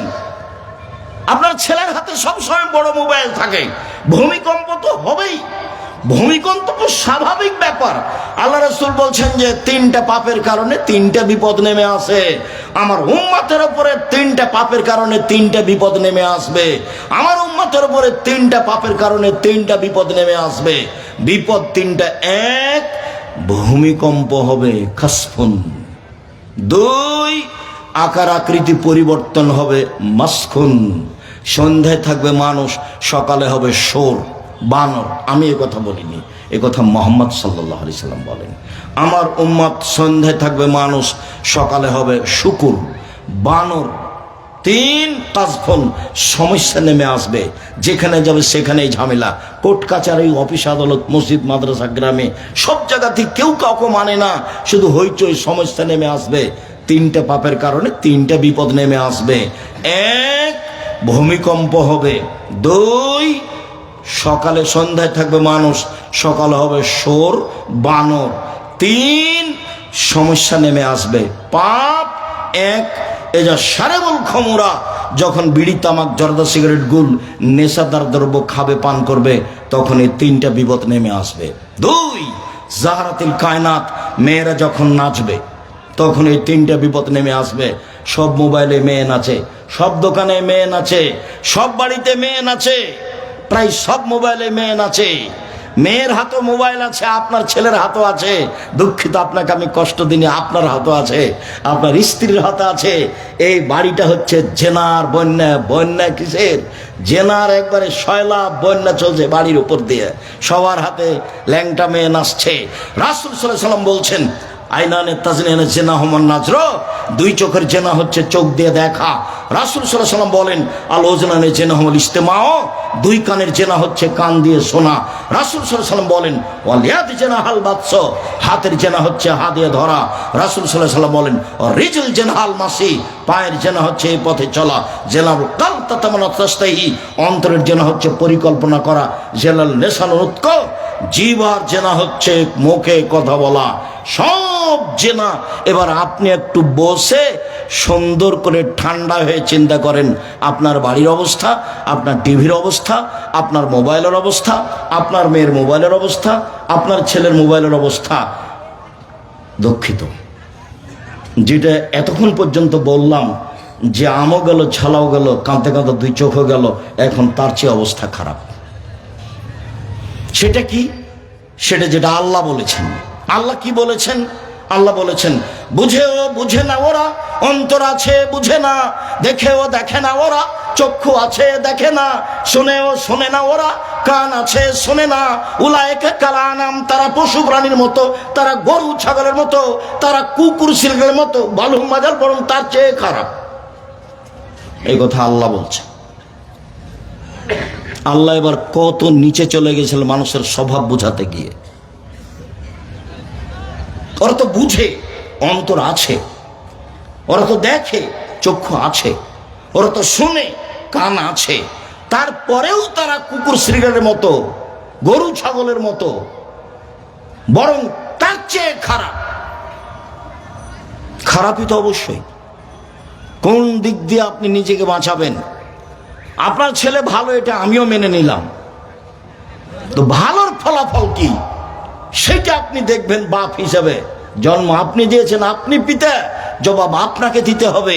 এই কথা আমি বলিনি, এই কথা মুহাম্মদ সাল্লাল্লাহু আলাইহি সাল্লাম বলেন। তিনি বলেন, কুল্লুকুম রাইন কুল্লুকুম মাসউলুন রাইতিহি, প্রত্যেক মানুষ নিজ নিজ দায়িত্বশীল, দায়িত্ব সম্পর্কে জবাব দিতে হবে। তিনি বলেন, অল ইমামুল নাস রাইন মাসউলুন রাইতিহি, যারা দেশের নেতা, যারা দেশের সরকার, যারা দেশের বিভিন্ন সমাজে দায়িত্ব পালন করে, তাদেরকে তার দায়িত্ব সম্পর্কে জবাব দিতে হবে। আর রাজুল রাইন ফি আহলি বাইতিহি, যে বাড়ির মালিক, যে এই বাড়ির পিতা, যে এই বাড়ির স্বামী, যে মেয়ের বাপ, যে বৌমার শাশুড়ি, শ্বশুর, একে জবাব দিতে হবে তার বাড়ি সম্পর্কে। জবাবে পরাজয় হলে ফলাফল খারাপ হবে। এবার তিনি আরো নিচে এসে বলছেন, ওয়াল মারাতু রায়াতুন ফি বাইতি যাওজিহা, আপনার স্ত্রী, চাঁপাইনবাবগঞ্জের ভাষাতে গীতাইন, বৌমার শাশুড়ি, মেয়ের মা, আপনার স্ত্রী, এই বাড়িতে যা কিছু ঘটছে সব তাকে জবাব দিতে হবে। হাদিস বুখারী মুসলিম। এবার তিনি আমাদের কাজের মেয়ে রাখাল কিষানের কাছে চলে আসলেন। ওয়াব্দুর রাজুল রাইন মাসউলুন রায়াতিহি, যে বাড়ির দাস দাসী কাজের মেয়ে, তার কাজ সম্পর্কে বিচার মাঠে জবাব দিতে হবে। সম্মানিত দিনী ভাই বোন, রাসূল সাল্লাল্লাহু আলাইহি সাল্লাম আফসোস করে বলে গেছেন, পৃথিবীর মানুষ, আমি জাতির সামনে আফসোস করে গেলাম। এক, আমার উম্মত গোপন পাপে লিপ্ত হবে, এটাই আমার আশঙ্কা। পৃথিবীর মানুষ শুনে রেখো, আমার উম্মত গোপন পাপে লিপ্ত হবে, এটাই আমার আশঙ্কা। তিনি বলছেন, পৃথিবীর মানুষ শুনে রেখো, আমার আফসোস জাতির সামনে। এক, আইম্মাতাম মুজিল্লিন, ভ্রান্ত হুজুর, হুজুর হবে ভ্রান্ত, এটা আমার আফসোস। দুই, সাতালতাহিকু কাবাইলু মিন উম্মতি বিল মুশরিকিন, আমার উম্মত হিন্দুদের সাথে মিশে যাবে, এটা আমার আফসোস। ভাইজান, বিবাহতে ওই বাজনা কার বাড়িতে হতো আগে? হিন্দুদের বাড়িতে হতো না? আমাদের পাড়ার ছেলে মেয়ে দৌড়ে যেত না সেখানে? তো এখন তো দেখি আমাদের বাড়িতে হচ্ছে। রাসূল সাল্লাল্লাহু আলাইহি সাল্লাম বলছেন, আমার উম্মত হিন্দুদের সাথে মিশে যাবে। তিন, সাতাবুদু কাবাইলু মিনাল আওসান, আমার উম্মত মূর্তি পূজা করবে, মূর্তিকে ভালোবাসে।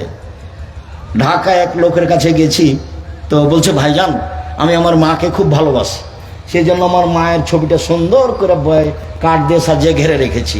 তো বলছে, আপনি কুসন্তান। যেমন আমাকে বলেছে, আমি বলেছি আপনি কুসন্তান। চোখ ছানা বড়া, বলেন কি আপনি? আমি কুসন্তান মানে? জি, আপনি অশিক্ষিত সন্তান, আপনি কুসন্তান। কষ্ট পেলেন ভাইজান? তা বলছেন, কষ্ট পেলেন? আমার কিছু করার নেই। যেদিন আপনার মা মারা গেছিল, সেদিন আপনি মাকে কবর দিয়ে এসে বাড়িতে ঢুকে পাসপোর্ট সাইজের ছবিটা এভাবে ছিঁড়ে ফেলে দিয়ে কবরের পাশে গিয়ে বলতেন একটু, আল্লাহ, কিছুই যদি না জানেন তো বলতেন, আল্লাহ, আমার মার কিছু ভুল ত্রুটি থাকলে তুমি মাফ করো। আমি তার সন্তান হিসাবে বলছি, আমি তার নামে কিছু দান করি, তুমি আমার মাকে মাফ করো, তুমি তার কবরটা প্রশস্ত করো, তুমি তার কবরটা আলোকিত করো। তখন আপনি হতেন সুসন্তান। তো যারা কবরে ফুল চড়াচ্ছে, তারা কবরের কি করছে বলেন তো দেখি? ওর কবরের ফুল চড়াটা আর ওই বেগম রোকেয়ার ওই একে পর্দার উপরে লাথি মারাকে, দুটো আমার একসাথে মনে পড়ে। কথার কথা, ঘটনা পাটনার হতে পারে, আপনার এই স্টেশনের নয়। তো আমি এই স্টেশনের কথা দিয়ে বলছি যে চাঁপাইনবাবগঞ্জের বেশ কিছু পর্দাশীলা মহিলারা হজে যাবে। তো মাওলানা ইহসানুল্লাহ সাহেব আহলাদিস মানুষকে সঠিক আকীদায় হজ করান, ওনারই কাফেলায় আছি আমরা, কয়েকবার আমি গেছি। তো এখন এখানে তার মাহারাম যারা, তারা পর্দা বেশি করে, তো ওদেরকে চাদর দিয়ে ঢেকে দিয়েছে। তাহলে তোমরা থাকো, আমি আসছি। এবার স্টেশন মাস্টার প্ল্যাটফর্মে কি আছে তা খুঁজছে, দেখছে এখানে কি ব্যাপার, বস্তা নাকি? তখন পা দিয়ে লাথি মারছে, কিসের বস্তা এগুলো? এগুলো কিসের বস্তা? বেগম রোকেয়া দেখাচ্ছে। আপনার কাছে বেগম রোকেয়া শিক্ষিতা, আমার কাছে নয়।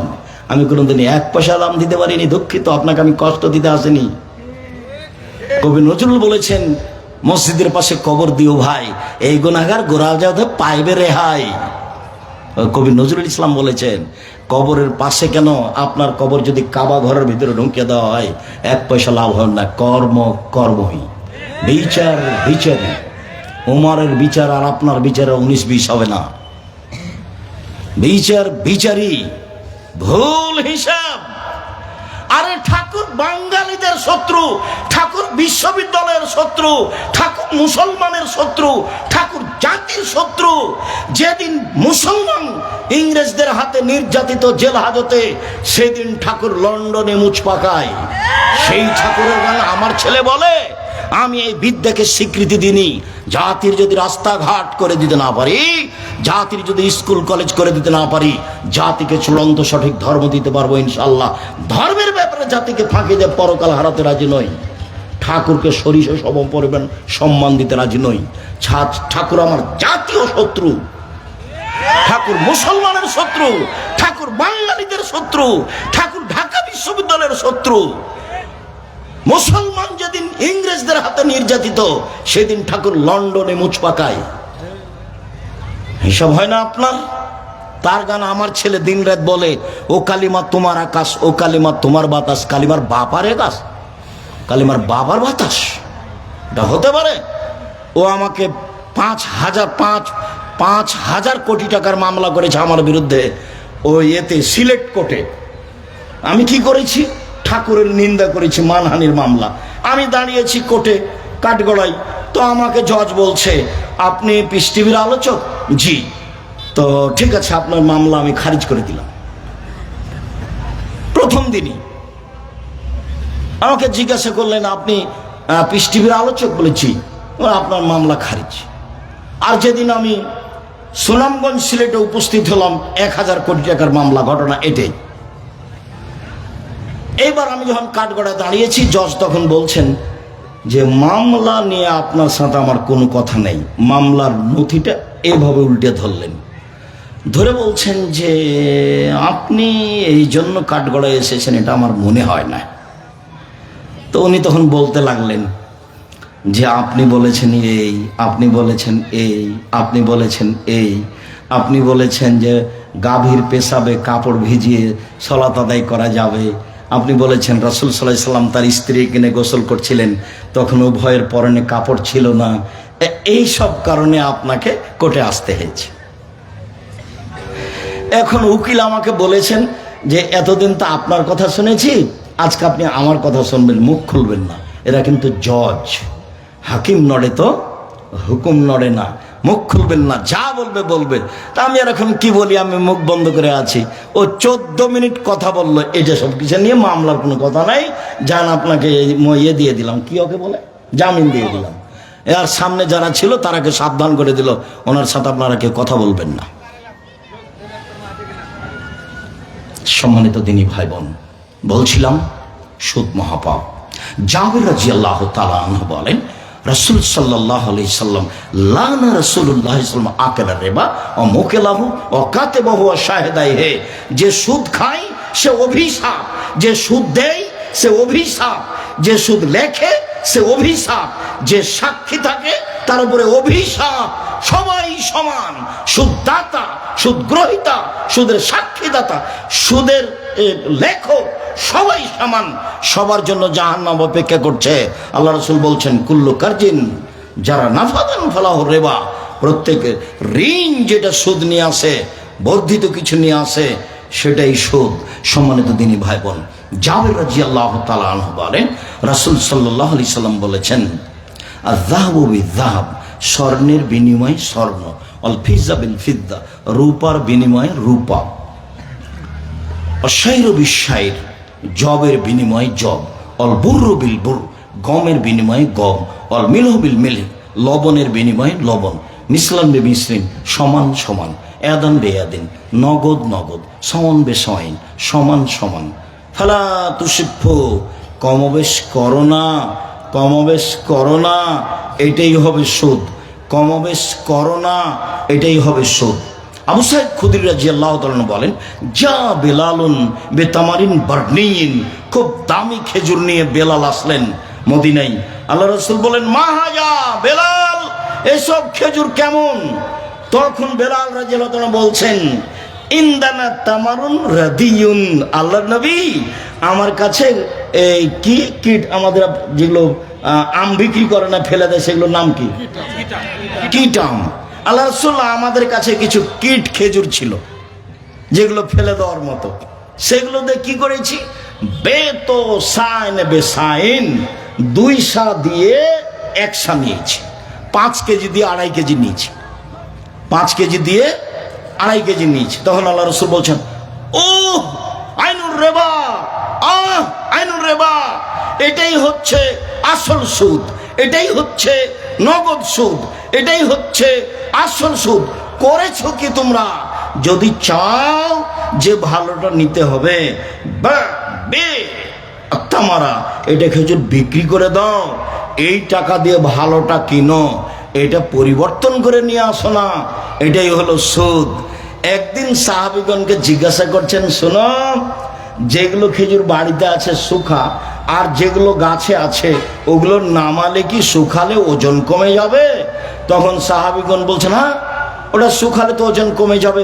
শোনো শোনো শোনো, তাহলে বাড়িরটা দিয়ে গাছেরটা বিক্রি হবে না, বাড়িরটা দিয়ে গাছেরটা বিক্রি হবে না। কেন হবে না ভাইজান? গাছেরটা শুকালে কি হবে? ওজন কমে যাবে। তাহলে এখন যদি সমান সমান নেওয়া হয় তাহলে পরবর্তীতে কি হয়ে যাবে? একটা বেশি হয়ে গেল, একটা কম হয়ে গেল। আল্লাহ রাসূল বললেন এটা সুদ, সুদ চিরদিনের জন্য হারাম। সম্মানিত দিনী ভাই বোন, রাসূল সাল্লাল্লাহু আলাইহি সাল্লাম বলছেন, ইয়াতি আলান নাসে জামানুন লা ইয়াবুলিন নাস মা খাজা মিনহা মিনাল হালাল আমিরাল হারাম। অচিরেই মানুষের উপরে এমন একটা সময় চলে আসছে, মানুষ বিবেচনা করবে না এই টাকা বৈধ না, এই টাকা অবৈধ, চাকরিকে হিসাব করবে না, টাকা উপার্জনকে হিসাব করবে না, পরোয়া করবে না সেটা বৈধ না অবৈধ, শুধু খালি অঙ্ক কষলেই টাকা চলে আসে। অথচ টাকা আসার পথ 4টা: 1 দিন মজুরি, 2 চাকরি, 3 জমি চাষ, 4 ব্যবসা। যদি ব্যবসা পার্টনারে হয়, 2 জন মিলে যদি ব্যবসা করেন তাহলে তৃতীয় জন আল্লাহ, যদি 4 জন মিলে ব্যবসা করেন 5ম জন আল্লাহ, যদি 10 জন মিলে ব্যবসা করেন 11তম আল্লাহ। ব্যবসা চলতে চলতে কেউ যদি কাউকে ঠগিয়ে 10 টাকা সরিয়ে নেয়, তখন আল্লাহ বলবেন যে তোমরা থাকো, আমি গেলাম। তখন মারামারি লেগে যাবে, মামলা হয়ে যাবে, বাস টাকা পয়সা শেষ। জি, কামের মধ্যে নেই। তখন আল্লাহ রাসূল আর একটা বললেন, ঠিক আছে একাই ব্যবসা করো। আত্তাজির আসাদুকাল আমিন, সত্যবাদী বিশ্বস্ত ব্যবসায়ী যারা, তারা বিচারের মাঠে নবীদের সাথে থাকবেন, তখন আর পার্টনারে নয়। একাই ব্যবসা করেন, সবচেয়ে ছোট ব্যবসায় চলে আসেন, সেটা কি আব্দুল রাজ্জাক সাহেব? সেটা চকলেট। আমি চকলেটের কথা বলিনি, আমি বলি সেই জন্য বলছি। কলা, লোন নেওয়া লাগবে না, টাকা পয়সা বেশি হতে কতদিন সময় লাগবে? 30 থেকে 35 বছর। একদিনই আপনি কলিকাতায় হিরোইন কিনলেন, ঢাকায় বিক্রি করলেন, কোটি টাকার মালিক হয়ে গেলেন, এর নাম ব্যবসা নয়। ভুল হিসাব, এর নাম ব্যবসা নয়। ব্যবসা রিক্সে চলে, ব্যবসা করে খেতে হবে, ছোট ঘর বড় হোক, এটা আপনি মাথায় শক্তভাবে নেন। আল্লাহ রাসূল বলছেন, শোনো, ব্যবসায় মিথ্যা কথা চলে আসে, কসম চলে আসে, ফাসুবহুবি সাদকা, মাঝে মধ্যে দান করে দাও। সম্মানিত দিনী ভাই বোন, ব্যবসা করলে নবীর সাথে থাকা যাবে। এইটা কেন? এটা কেন জানেন? ব্যবসা করলে অসহায় মানুষকে সহযোগিতা করা যায়। দিন মজুর তো সন্ধ্যায় টাকা শেষ হয়ে যায়, ফকিরকে কি দিবে? ও যে চাকরি করে তার 25 দিনে শেষ হয়েছে, ও ফকিরকে মা বলেছে, বেটা এ মাসে কিছু টাকা দিও, বেটা বাড়িতে খুব জরুরি। আচ্ছা ঠিক আছে মা, দেখি, পারলে চেষ্টা করব, দেখবো। তো 25 দিন টাকা শেষ হয়েছে, আরো ঝামেলা লেগে গেছে, তখন আরো আগে শেষ হয়ে গেছে। আম্মা তাহলে এ মাসে হলো না, দেখি চেষ্টা করবো, একদিনও দিতে পারলো না, বয়স শেষ। আর জমি চাষ তো কিছু করতে পারবে না, পুরোভাবে হিসাব করলে লস হবে, তাই না ভাইয়া? খুব অক্ষরে অক্ষরে যদি জমি চাষ হিসাব করে তাহলে লসই হবে। তাহলে এখন টিকলো কি? ব্যবসা। ব্যবসা করবে যে সে আজ হোক আর কাল হোক অসহায় মানুষের পাশে দাঁড়াতে পারবে। শুনুন সম্মানিত দিনী ভাই বোন, বলছিলাম হজ করে জান্নাত পাওয়া যায়, জান্নাত কিনা যায় না। উমরা করে জান্নাত পাওয়া যায়, জান্নাত কিনা যায় না। সালাত আদায় করে জান্নাত পাওয়া যায়, জান্নাত কিনা যায় না। রমজান মাসে সিয়াম রোজা থেকে জান্নাত পাওয়া যায়, জান্নাত কিনা যায় না। শুনুন, তাসবিহ তাহলিল জিকির আজকার করে জান্নাত পাওয়া যায়, জান্নাত কিনা যায় না। জান্নাত কিনার একটাই পথ, সেটা হলো দান। যেটার কথা আগে কিছুক্ষণ আগে কওমি মাদ্রাসার কথা বলছিলেন, এটা হচ্ছে আপনার মাদ্রাসাটার নাম কি আমাদের? নবাবগঞ্জ দারুল হাদিস মাদ্রাসা। আমাকে প্রোগ্রামে নিয়ে আসা খুব কঠিন, 2 বছর 3 বছর 4 বছর লাগে। আমি নিজে ইনারাকে বলছি যে আপনারা যেদিন প্রোগ্রাম করবেন আমাকে ডাকিয়েন, আমি যেতে রাজি আছি। কেন? এইটাকে আমি ভালোবাসি। আমি কওমি মাদ্রাসায় নাচলে পড়েছি, দেবীনগরে কিছুদিন, তারপর নাচল, তারপর ইন্ডিয়ায়। আমার পড়াশোনাও কওমি মাদ্রাসায়, থাকা খাওয়া আজও সব কওমি মাদ্রাসায়। আমি কওমি মাদ্রাসাকে ভালোবাসি। চাঁপাইনবাবগঞ্জের যেটা আমার কাছে সবচেয়ে প্রিয় সেটা হচ্ছে দারুল হাদিস মাদ্রাসা। আপনার দানের জায়গা হবে এই জায়গা শিরক মুক্ত প্রতিষ্ঠান, বিদআত মুক্ত প্রতিষ্ঠান। আপনি দান দিয়ে জান্নাত কিনে নেবেন। আল্লাহ বলছেন, পৃথিবীর মানুষ, আমি তোমার টাকার বিনিময়ে, তোমার জানের বিনিময়ে জান্নাত বিক্রি করে দিলাম না, কিনে নাও। হজ করে জান্নাত পাওয়া যায়, কিনা যায় না। অসহায় মানুষের পাশে দাঁড়ালে জান্নাত কিনা যায়, জান্নাত পাওয়া লাগে না, কিনেই তো নিয়েছি। আল্লাহ বলেছেন, নবী বলেছেন, দানটা যেন ভালো জায়গায় হয়। বলছিলাম সম্মানিত দিনী ভাই বোন, রাসূল সাল্লাল্লাহু আলাইহি সাল্লাম বলেন, লা ইয়াদখুলুল জান্নাতা জাসাদুন গুযিয়া বিল হারাম।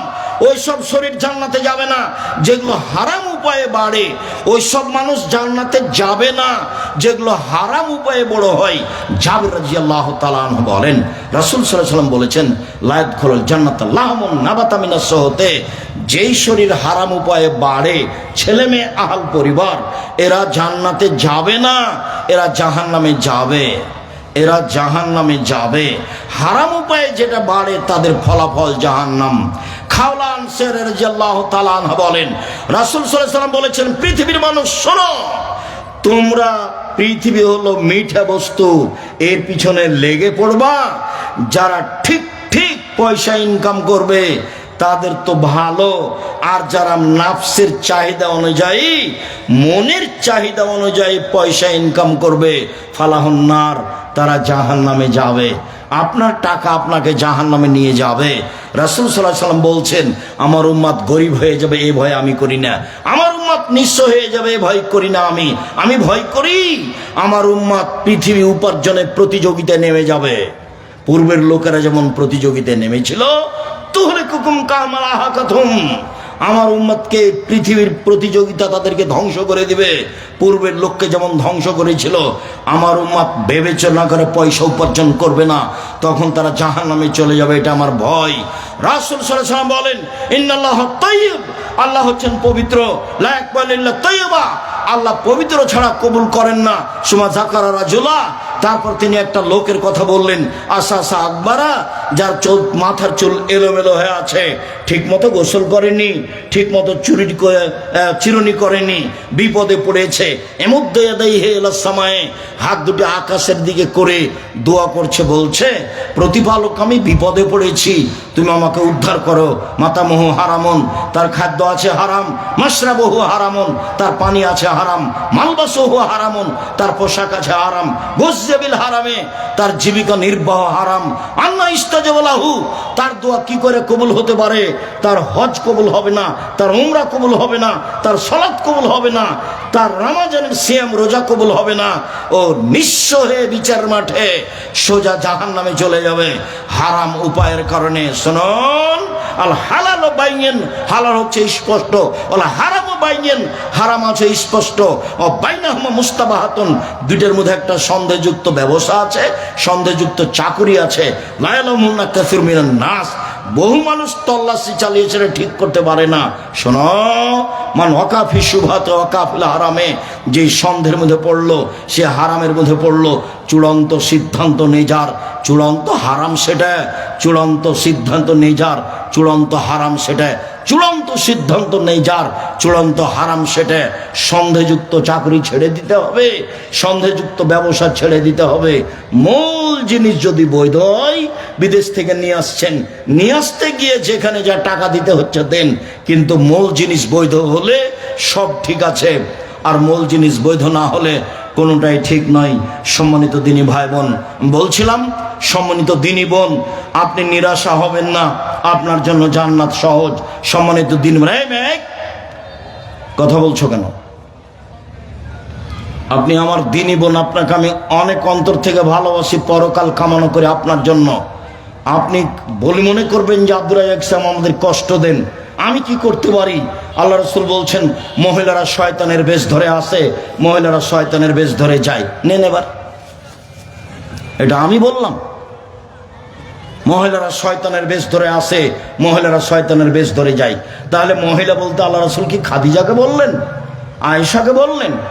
এক মিনিট খাদিজাকে দেখবেন, এক মিনিট খাদিজাকে দেখবেন। দেখেন খাদিজা রাদিয়াল্লাহু তাআলা আনহাকে এক মিনিট দেখেন। আবু হুরায়রা রাদিয়াল্লাহু তাআলা আনহু বলেন জিবরাইল নবীর কাছে আসলেন, আমাদের নবীর কাছে এসে বলছেন ওই যে খাদিজা, ওই যে খাদিজা আসছে, ওর হাতে একটা বাটি আছে, ওতে তরকারি আছে, ওতে খাদ্য আছে। শোনেন আল্লাহর নবী, আয়েশা যখন খাদিজা যখন আপনার কাছে আসবে তখন তাকে বলবেন ফাকরা আলাইহা সালামা মিন রাব্বিহা মিন্নি, বলবেন খাদিজা আল্লাহ তোমাকে সালাম দিয়েছে। বলবেন খাদিজা জিবরাইল তোমাকে সালাম দিয়েছেন।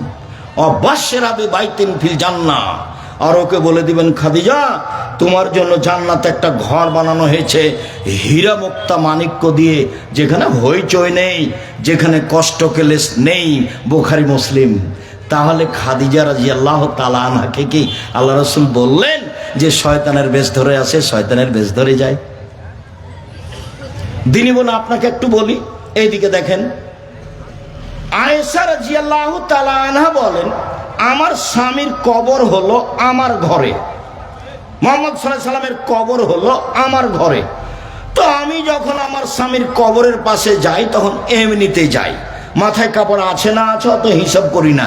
কিছুদিন পরে আমার বাপের কবর হলো আমার স্বামীর কবরের পাশে, তখন আমি এমনিতে যাই, অত হিসাব করি না। কিছুদিন পরে উমর রাদিয়াল্লাহু তাআলা আনহুর কবর হলো, তখন আমি উমরের কবরকে লজ্জা করি, আমি মাথায় কাপড় দিয়ে নিজেকে গুটিয়ে নিয়ে যাই, আমি উমরের কবরকে লজ্জা করি। আয়েশা রাদিয়াল্লাহু তাআলা আনহা কবরকে লজ্জা করেন তাই মাথায় কাপড় দেন, আর আপনি এখানে এসেছেন ফ্যাশন বোরকা পরে এসেছেন, বলেন আমি কি বলতে পারি? বাজারে তো যান, আপনার অভ্যাস, আপনার নখে তো নেল পালিশ আছে, মেহেদি লাগাবেন, হাতের নখে তো মেহেদি দিবেন, পায়ের নখে দিবেন, দিতে বাধ্য। আর বিউটি পার্লারে গিয়ে এগুলো ব্যবহার করবেন না, বিউটি পার্লারে মহিলাদের ঢোকা হারাম। ওখানে যেগুলো জিনিস আছে সেগুলো নিয়ে এসে বাড়িতে ব্যবহার করতে পারেন। রাসূল সাল্লাল্লাহু আলাইহি সাল্লাম বলেছেন তিবার রিজালে মা জারা রিহুহু, পুরুষের সুগন্ধি যা গন্ধ পাওয়া যায় দেখতে পাওয়া যায় না, পুরুষের সুগন্ধি যা গন্ধ পাওয়া যায় দেখতে পাওয়া যায় না, মহিলাদের সুগন্ধি যা দেখতে পাওয়া যায় গন্ধ পাওয়া যায় না, মহিলাদের সুগন্ধি যা দেখতে পাওয়া যায় গন্ধ পাওয়া যায় না। বৈধ যদি বস্তু হয় যা বিউটি পার্লারে আছে সব নিয়ে এসে বাড়িতে ব্যবহার করেন, ওখানে নয়। আর সব কিছু মুখে লাগিয়ে আস্কারা মাস্কারা মুখে লাগিয়ে ভ্যানে রিক্সায় উঠলেন, রিক্সাকে দেখাতে হবে রূপ চেহারা? মোহর কি রিক্সাওয়ালা দিয়েছে নাকি? মোহর রিক্সাওয়ালা দিয়েছে? বাজারের লোক দিয়েছে? তাহলে আপনি আমার দিনী বোন, আপনাকে আমি কষ্ট দিতে চাইনি। ফ্যাশন বোরকা ত্যাগ করুন, পর্দা করার চেষ্টা করেন, জাতিকে পাপী করে জান্নাত কেনার চেষ্টা করিয়েন না। যেসব মেয়েরা জাতিকে পাপী করে নিজেকে শিক্ষিতা মনে করে, ও শিক্ষিতা নয়, ও হচ্ছে বন্য, ও হচ্ছে বর্বর, ও হচ্ছে অসভ্য। 3 শ্রেণীর মানুষ জান্নাতে যাবে না, আল্লাহ রাসূল বলছেন কখনো যাবে না। এক, মধুমেনুল খামর, নিয়মিত বিড়ি তামাক জর্দা সিগারেট গুল নেশাদার দ্রব্য খায় পান করে, যে সে জান্নাতে যাবে না। 2, আর রাজরাতু মিনান নিসায়ে, পুরুষের বেশধারী নারী, যারা পুরুষের জুতা স্যান্ডেল পরে, যারা পুরুষের শার্ট প্যান্ট পরে, যারা পুরুষের পোশাক পরে, এইসব নারী তাহাজ্জুদ পড়লেও হবে না, এরা জান্নাতে যাবে না। 3, দায়ুস, যেই পুরুষ তার বাড়িতে বেহায়াইয়ের সুযোগ দিয়েছে তারা জান্নাতে যাবে না। সম্মানিত দিনী বোন, আপনাদের জন্য জান্নাতের সব দরজা খোলা আছে। আজকের আলোচনার শেষ হাদিস। যাওয়ার পূর্বে এইটা কমই প্রতিষ্ঠান, যা দান করেছেন সম্ভব হলে যা আছে তা দিয়ে যাবেন, ফলাফলে জান্নাত হবে ইনশাল্লাহ। আমার এটা দৃঢ়তা কাজ করে। আর ওই যে বই পুস্তক আছে, আব্দুল্লাহর বই আছে মনে হয়, আল্লাহর পথে যাত্রা, আর আব্দুর রহিমের বই আছে রাসূল সাল্লাল্লাহু আলাইহি ওয়াসাল্লাম দেখতে যেমন ছিলেন। আর আমি সাধারণ খাকসার সাধারণ মানুষ, আমার কিছু আছে, আমি একবারে হাতে কলমে নামাজ শেখানোর চেষ্টা করেছি প্রাণপণে, সবকে হাদিস দিয়ে সুন্দর করে সাজিয়েছি নামাজ শিক্ষা। আর উপদেশ বইতে যা বলি সব তো আছেই, আদর্শ নারী আদর্শ পরিবার আছে।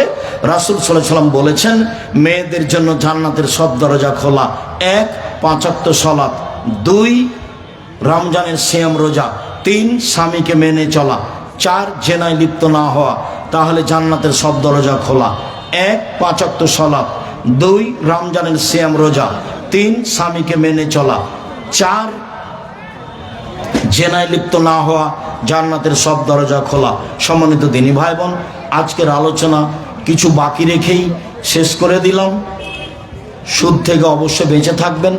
আমাদের যারা মারা গেছে আমরা তাদের জন্য দোয়া করি, আল্লাহ তুমি তাদেরকে মাফ করো, তাদের কবর প্রশস্ত করো। আমাদের দারুল হাদিস মাদ্রাসার সাথে যত মানুষ জড়িত ছিল চলে গেছেন, এহসানুল্লাহর বাবও অনেক দিন যাবৎ প্রতিষ্ঠানের দায়িত্ব পালন করেছেন, তিনি সহ যারা সব চলে গেছেন, আল্লাহ তুমি তাদের কবরের শাস্তি মাফ করো, তুমি তাদের কবরকে প্রশস্ত করো, তুমি তাদের কবরকে আলোকিত করো। আমরা যারা অসুস্থ বাড়িতে হাসপাতালে, তুমি তাদের আরোগ্য দান করো। আমরা যারা বেঁচে আছি, তুমি তাদেরকে তোমার রাসূলের পদ্ধতি অনুযায়ী চলার তৌফিক দান করো। আমাদের ছেলে মেয়েকে শক্ত হাতে মানুষ করার সুযোগ করে দাও। ছেলে মেয়েকে শিরক থেকে বিদআত থেকে রক্ষা করো, হালাল রুজি উপার্জনের পথ করে দাও। সুদের মতো নেককারজনক নোংরা পাপ থেকে নিজেকে আহাল পরিবারকে রক্ষা করো। তুমি সর্বশক্তিমান, তুমি সব কিছু করতে পারো। ভাইজান একটু দেখবেন কি সব জিজ্ঞাসা দেওয়া উত্তর দেওয়া যাবে কিনা দেখে দিয়েন। সাথে সাথে যাওয়ার সময় কেউ খালি যাবেন না। আমার পক্ষ থেকে একটা পত্রিকা আছে ফ্রি, তবে একটা কোনো কিছু কিনলে ওটা আমি নিজে কিনেছি পত্রিকা। আপনারা তো পত্রিকা ছাপান টাকা খরচ করে। জামিয়া সালাফে এরকম কোনো কমিটি নেই আমার ভাইজানদের মতো যে টাকা দিয়েছে প্রতিষ্ঠান চলছে। জামিয়া সালাফে আছে নিঃস্ব হয়ে অবস্থায়, নিচে কিছু নেই, ও হলো কচুর পাতার পানি। জামিয়া সালাফে কেমন? কচুর পাতার পানি। 16,000 না 20,000 পত্রিকা ছাপে, প্রায় 20,000 পত্রিকা ছাপে। টাকা আপনাদের, 40 লাখ টাকা বেতন লাগে, টাকা আপনাদের। আমি তো আর টাকসাল নয়, আর আমি তো ধনী মানুষের ছেলে না, ব্যবসাও করি না আমি। তো টাকা দেন আপনারা, সুবিধা ভোগ করবেন আপনারা, এটা আমার আন্তরিক জোরালো দাবি। কেউ খালি হাতে যাবেন না। আমার দিনী বোনদের বলছি, আদর্শ নারী আদর্শ পরিবার। আর ওই বেগম রোকেয়ার বই হলো যে কেন হব অবরোধবাসিনী। উনি লিখেছেন অবরোধবাসিনী। রংপুরের এক মহিলা লিখেছে কেন হব অবরোধবাসিনী। আমরা তো অবরোধবাসিনী নই, আমরা তো বাইরে যেতে পারি, হজ করতে যেতে পারি, উমরা করতে যেতে পারি, প্রয়োজনে আত্মীয় স্বজনের বাড়ি যেতে পারি। আমার বিয়ে হয়েছে, 2টি সন্তান আছে, কিন্তু 3 বছর যাবৎ বউ বাপের বাসায় থাকে, স্বামীর সংসার করছে না এবং স্বামীকে তালাকও দিচ্ছে না। স্বামীর করণীয় কি? তুমি উকিলের পরামর্শ নিয়ে তালাক দিয়ে দাও। এইভাবে ঝুলন্ত সংসার রাখা হবে না। এভাবে ঝুলন্ত সংসার, শরীয়ত তো বোকা নয়, আপনাকে বিপদে ফেলতে রাজি নয়। সৌদি আরবে 3টা জিনিস তারা ভাবে না, একটা হলো তালাক, একটা হলো বিবাহ, একটা হলো মানুষ মরা। কে মরলো, কোথায় মাটি হলো, এ নিয়ে তাদের চিন্তা ভাবনা নাই। আলবানী রাহিমাহুল্লাহ বলে গেছেন কে জানাজা করলো হিসাব নাই। বিবাহ অত জটিল কিছু নয়, তালাক অত জটিল কিছু নয়। যেটা আমরা বুঝি, আপনি বউ তালাক দিয়ে অন্য জায়গায় বিবাহ করেন, তবে আমাদের পরামর্শ থাকে আপনি আসলেই চাপ দিয়ে চেষ্টা করে দেখেন, লোকজনকে দিয়ে, গ্রামবাসীদের আত্মীয় দিয়ে, যদি সম্ভব হয়, কেননা ছেলে মেয়ে আছে। সম্ভব না হলে তাকে তালাক দিয়ে দিবেন, এটাই ঠিক। ও হলো হস্তিনী বউ, ও হলো হস্তিনী বউ, সংসার ধ্বংস করতে এসেছে। বর্তমান সময়ে দেখা যায় সমাজে অনেক ছোট ছোট মাদ্রাসা গড়ে উঠেছে, যা শুধুমাত্র ব্যবসা করার জন্য। এভাবে উপার্জিত টাকা কতটুকু হালাল? যদি লক্ষ্য উদ্দেশ্য ভালো থাকে, সত্যিই ছেলে মেয়েকে শিক্ষা দিব, এরকম পথঘাট থাকে, তাহলে সেটা ঠিক, অন্যথায় এই পরিকল্পনা হারাম হবে। হিন্দু শিক্ষকদেরকে আমরা কি বলে সম্মান করব? বলবা ধন্যবাদ, আর কিছু না। যদি বলো ওয়ালাইকুম আসসালাম, আসসালাম, একটা চলবে না। আমি যখন লন্ডনে গেলাম, তাহলে কুড়িগ্রামের লোক ওখানে গেছে কাজ করতে, ছেলেরা বড় হয়েছে। তো এখন সকালে আমাকে নাস্তা করতে নিয়ে গেছে, বাড়ি থেকে ছেলেটা বের হচ্ছে আর ওর বাপ আমার আগে আগে বাড়িতে ঢুকছে। তখন ছেলে বলছে গুড মর্নিং। তো বাপও বলল গুড মর্নিং। এখন আমি আর কি বলি, আমি এখন খেতে বসে বলছি ভাইজান, লন্ডন টাকা ইনকাম করতে এসেছি, আদর্শ বিক্রি করতে আসিনি। তোমরা বলো তো, কয়েক কোটি গুড মর্নিং যদি এক জায়গাতে জমা করা যায় তাহলে কিছু লাভ হবে? আর যদি আসসালামু আলাইকুম, তাহলে সাদিয়ানা হলো আদর্শ। তা আমি তো সংক্ষিপ্ত করতে চেয়েছি, নাহলে আদর্শ কি জিনিস সেখানে দেখাতাম। এক গ্লাস পানি দিলেন আপনি, তা আমি বললাম থ্যাংক ইউ, আর আমার ভাইজান বললেন জাযাকাল্লাহ খায়ের। কয়েক কোটি থ্যাংক ইউ এক জায়গায় জমা করো তো দেখি কি হয়, আর জাযাকাল্লাহ খায়ের একটা জমা করো দেখি কি হয়। কিয়ামত পর্যন্ত সব মিলে সবাই যদি থ্যাংক ইউ বলে, সব থ্যাংক ইউ যদি এক জায়গাতে জমা করা হয়, তো একবার জাযাকাল্লাহ খায়ের বলে যেটা হবে সেটা হবে না। ওটা আদর্শই নয়, ওটা ইহুদি খ্রিস্টানের আদর্শ, যেটা আল্লাহ রাসূল বলেছেন আমার উম্মত ওদের সাথে মিশে যাবে, সব কিছু তাদের হবে। মাথার চুল উপরে আছে, চতুর্দিকে নাই কেন? এটা হলো ওদের আদর্শ। পোশাক কেন তোমার এমন, প্যান্টটা কেন টাকনুর নিচে? দুঃখিত। শিক্ষা অর্জন করো আদর্শ সহ, না হলে জাহান্নামে চলেই গেছে এসব মানুষ। ঢোকেনি কেন? মরেনি এই জন্য। ইহুদি খ্রিস্টানদের নীতিতে জীবিকা নির্বাহ করে জান্নাতের আশা করা যায়? ওয়ালাইকা। ইহুদি খ্রিস্টান রাসূলের সামনে বসে থাকতো, বলবো আসসালামু আলাইকুম, খালি যদি রাসূল বলেন ওয়ালাইকুম আসসালাম তাহলে তো কাজ হয়ে গেছে, তাই জান্নাত চলে যাব। তাহলে রাসূল বলতেন ওয়ালাইকুম, মানে এই পর্যন্ত, আর সালাম বলতেন না। তাহলে তোমরা যা বললে ওটাই তোমাদের উপরে, আমি কিছু বলবো না। বলতে চাচ্ছি যে মুসলিম শিক্ষককে আমরা সালাম করি, ঠিক আছে। সুদখোর মানুষকে মসজিদ কমিটিতে নেওয়া উচিত হবে কি? পরহেজগার মানুষ মসজিদের কমিটি থাকবে, সুদখোর নয়। আসসালামু আলাইকুম। বর্তমানে 90% মানুষ নাকি, ঠিক আছে, মানুষ সুদের সাথে জড়িত। অতএব সুদের টাকা মসজিদ মাদ্রাসায় দান করা যাবে? সুদের টাকা দিয়ে মসজিদ হবে না। মাদ্রাসা করলে এতিম টেতিম আছে, ওই দিক দিয়ে পার হয়ে যাবে, আপনি নেকি পাবেন না। মাদ্রাসায় অসহায় ফকির মিসকিনকে দিয়ে দিতে পারেন, নেকি হবে না। মসজিদে এই টাকা লাগানো যাবে না। জাযাকুমুল্লাহ খায়ের, শুকরিয়া। আরো আছে। দিন কায়েমের সঠিক অর্থ কি? দিন কায়েমের সঠিক অর্থ হলো, দিন কায়েম মানে তাওহীদ কায়েম, একাত্মতা। সবকে ঘোষণা করতে হবে আল্লাহ একজন। যদি নেতৃত্ব দেওয়া হয় তাহলে ফেরাউন তো ডুবে গেল, মাঠ তো খালি। তো এবার মূসা গিয়ে দখল করলেই তো হয়। মাঠে কেউ আছে? ফেরাউন তো সদল বলে ডুবে গেছে। সদল বলে কথা বলার মতো কেউ নাই, কথা বলার মতো। কয়েকশো বছর যাবত ভালো পরিবারের মহিলারা কাজের মেয়ের সাথে সংসার করেছে। তার মানে দেশে তো কোনো পুরুষ মানুষই নাই, সব ফেরাউনের সাথে মারা গেছে। কথা বুঝতে পারছেন ভাইজান?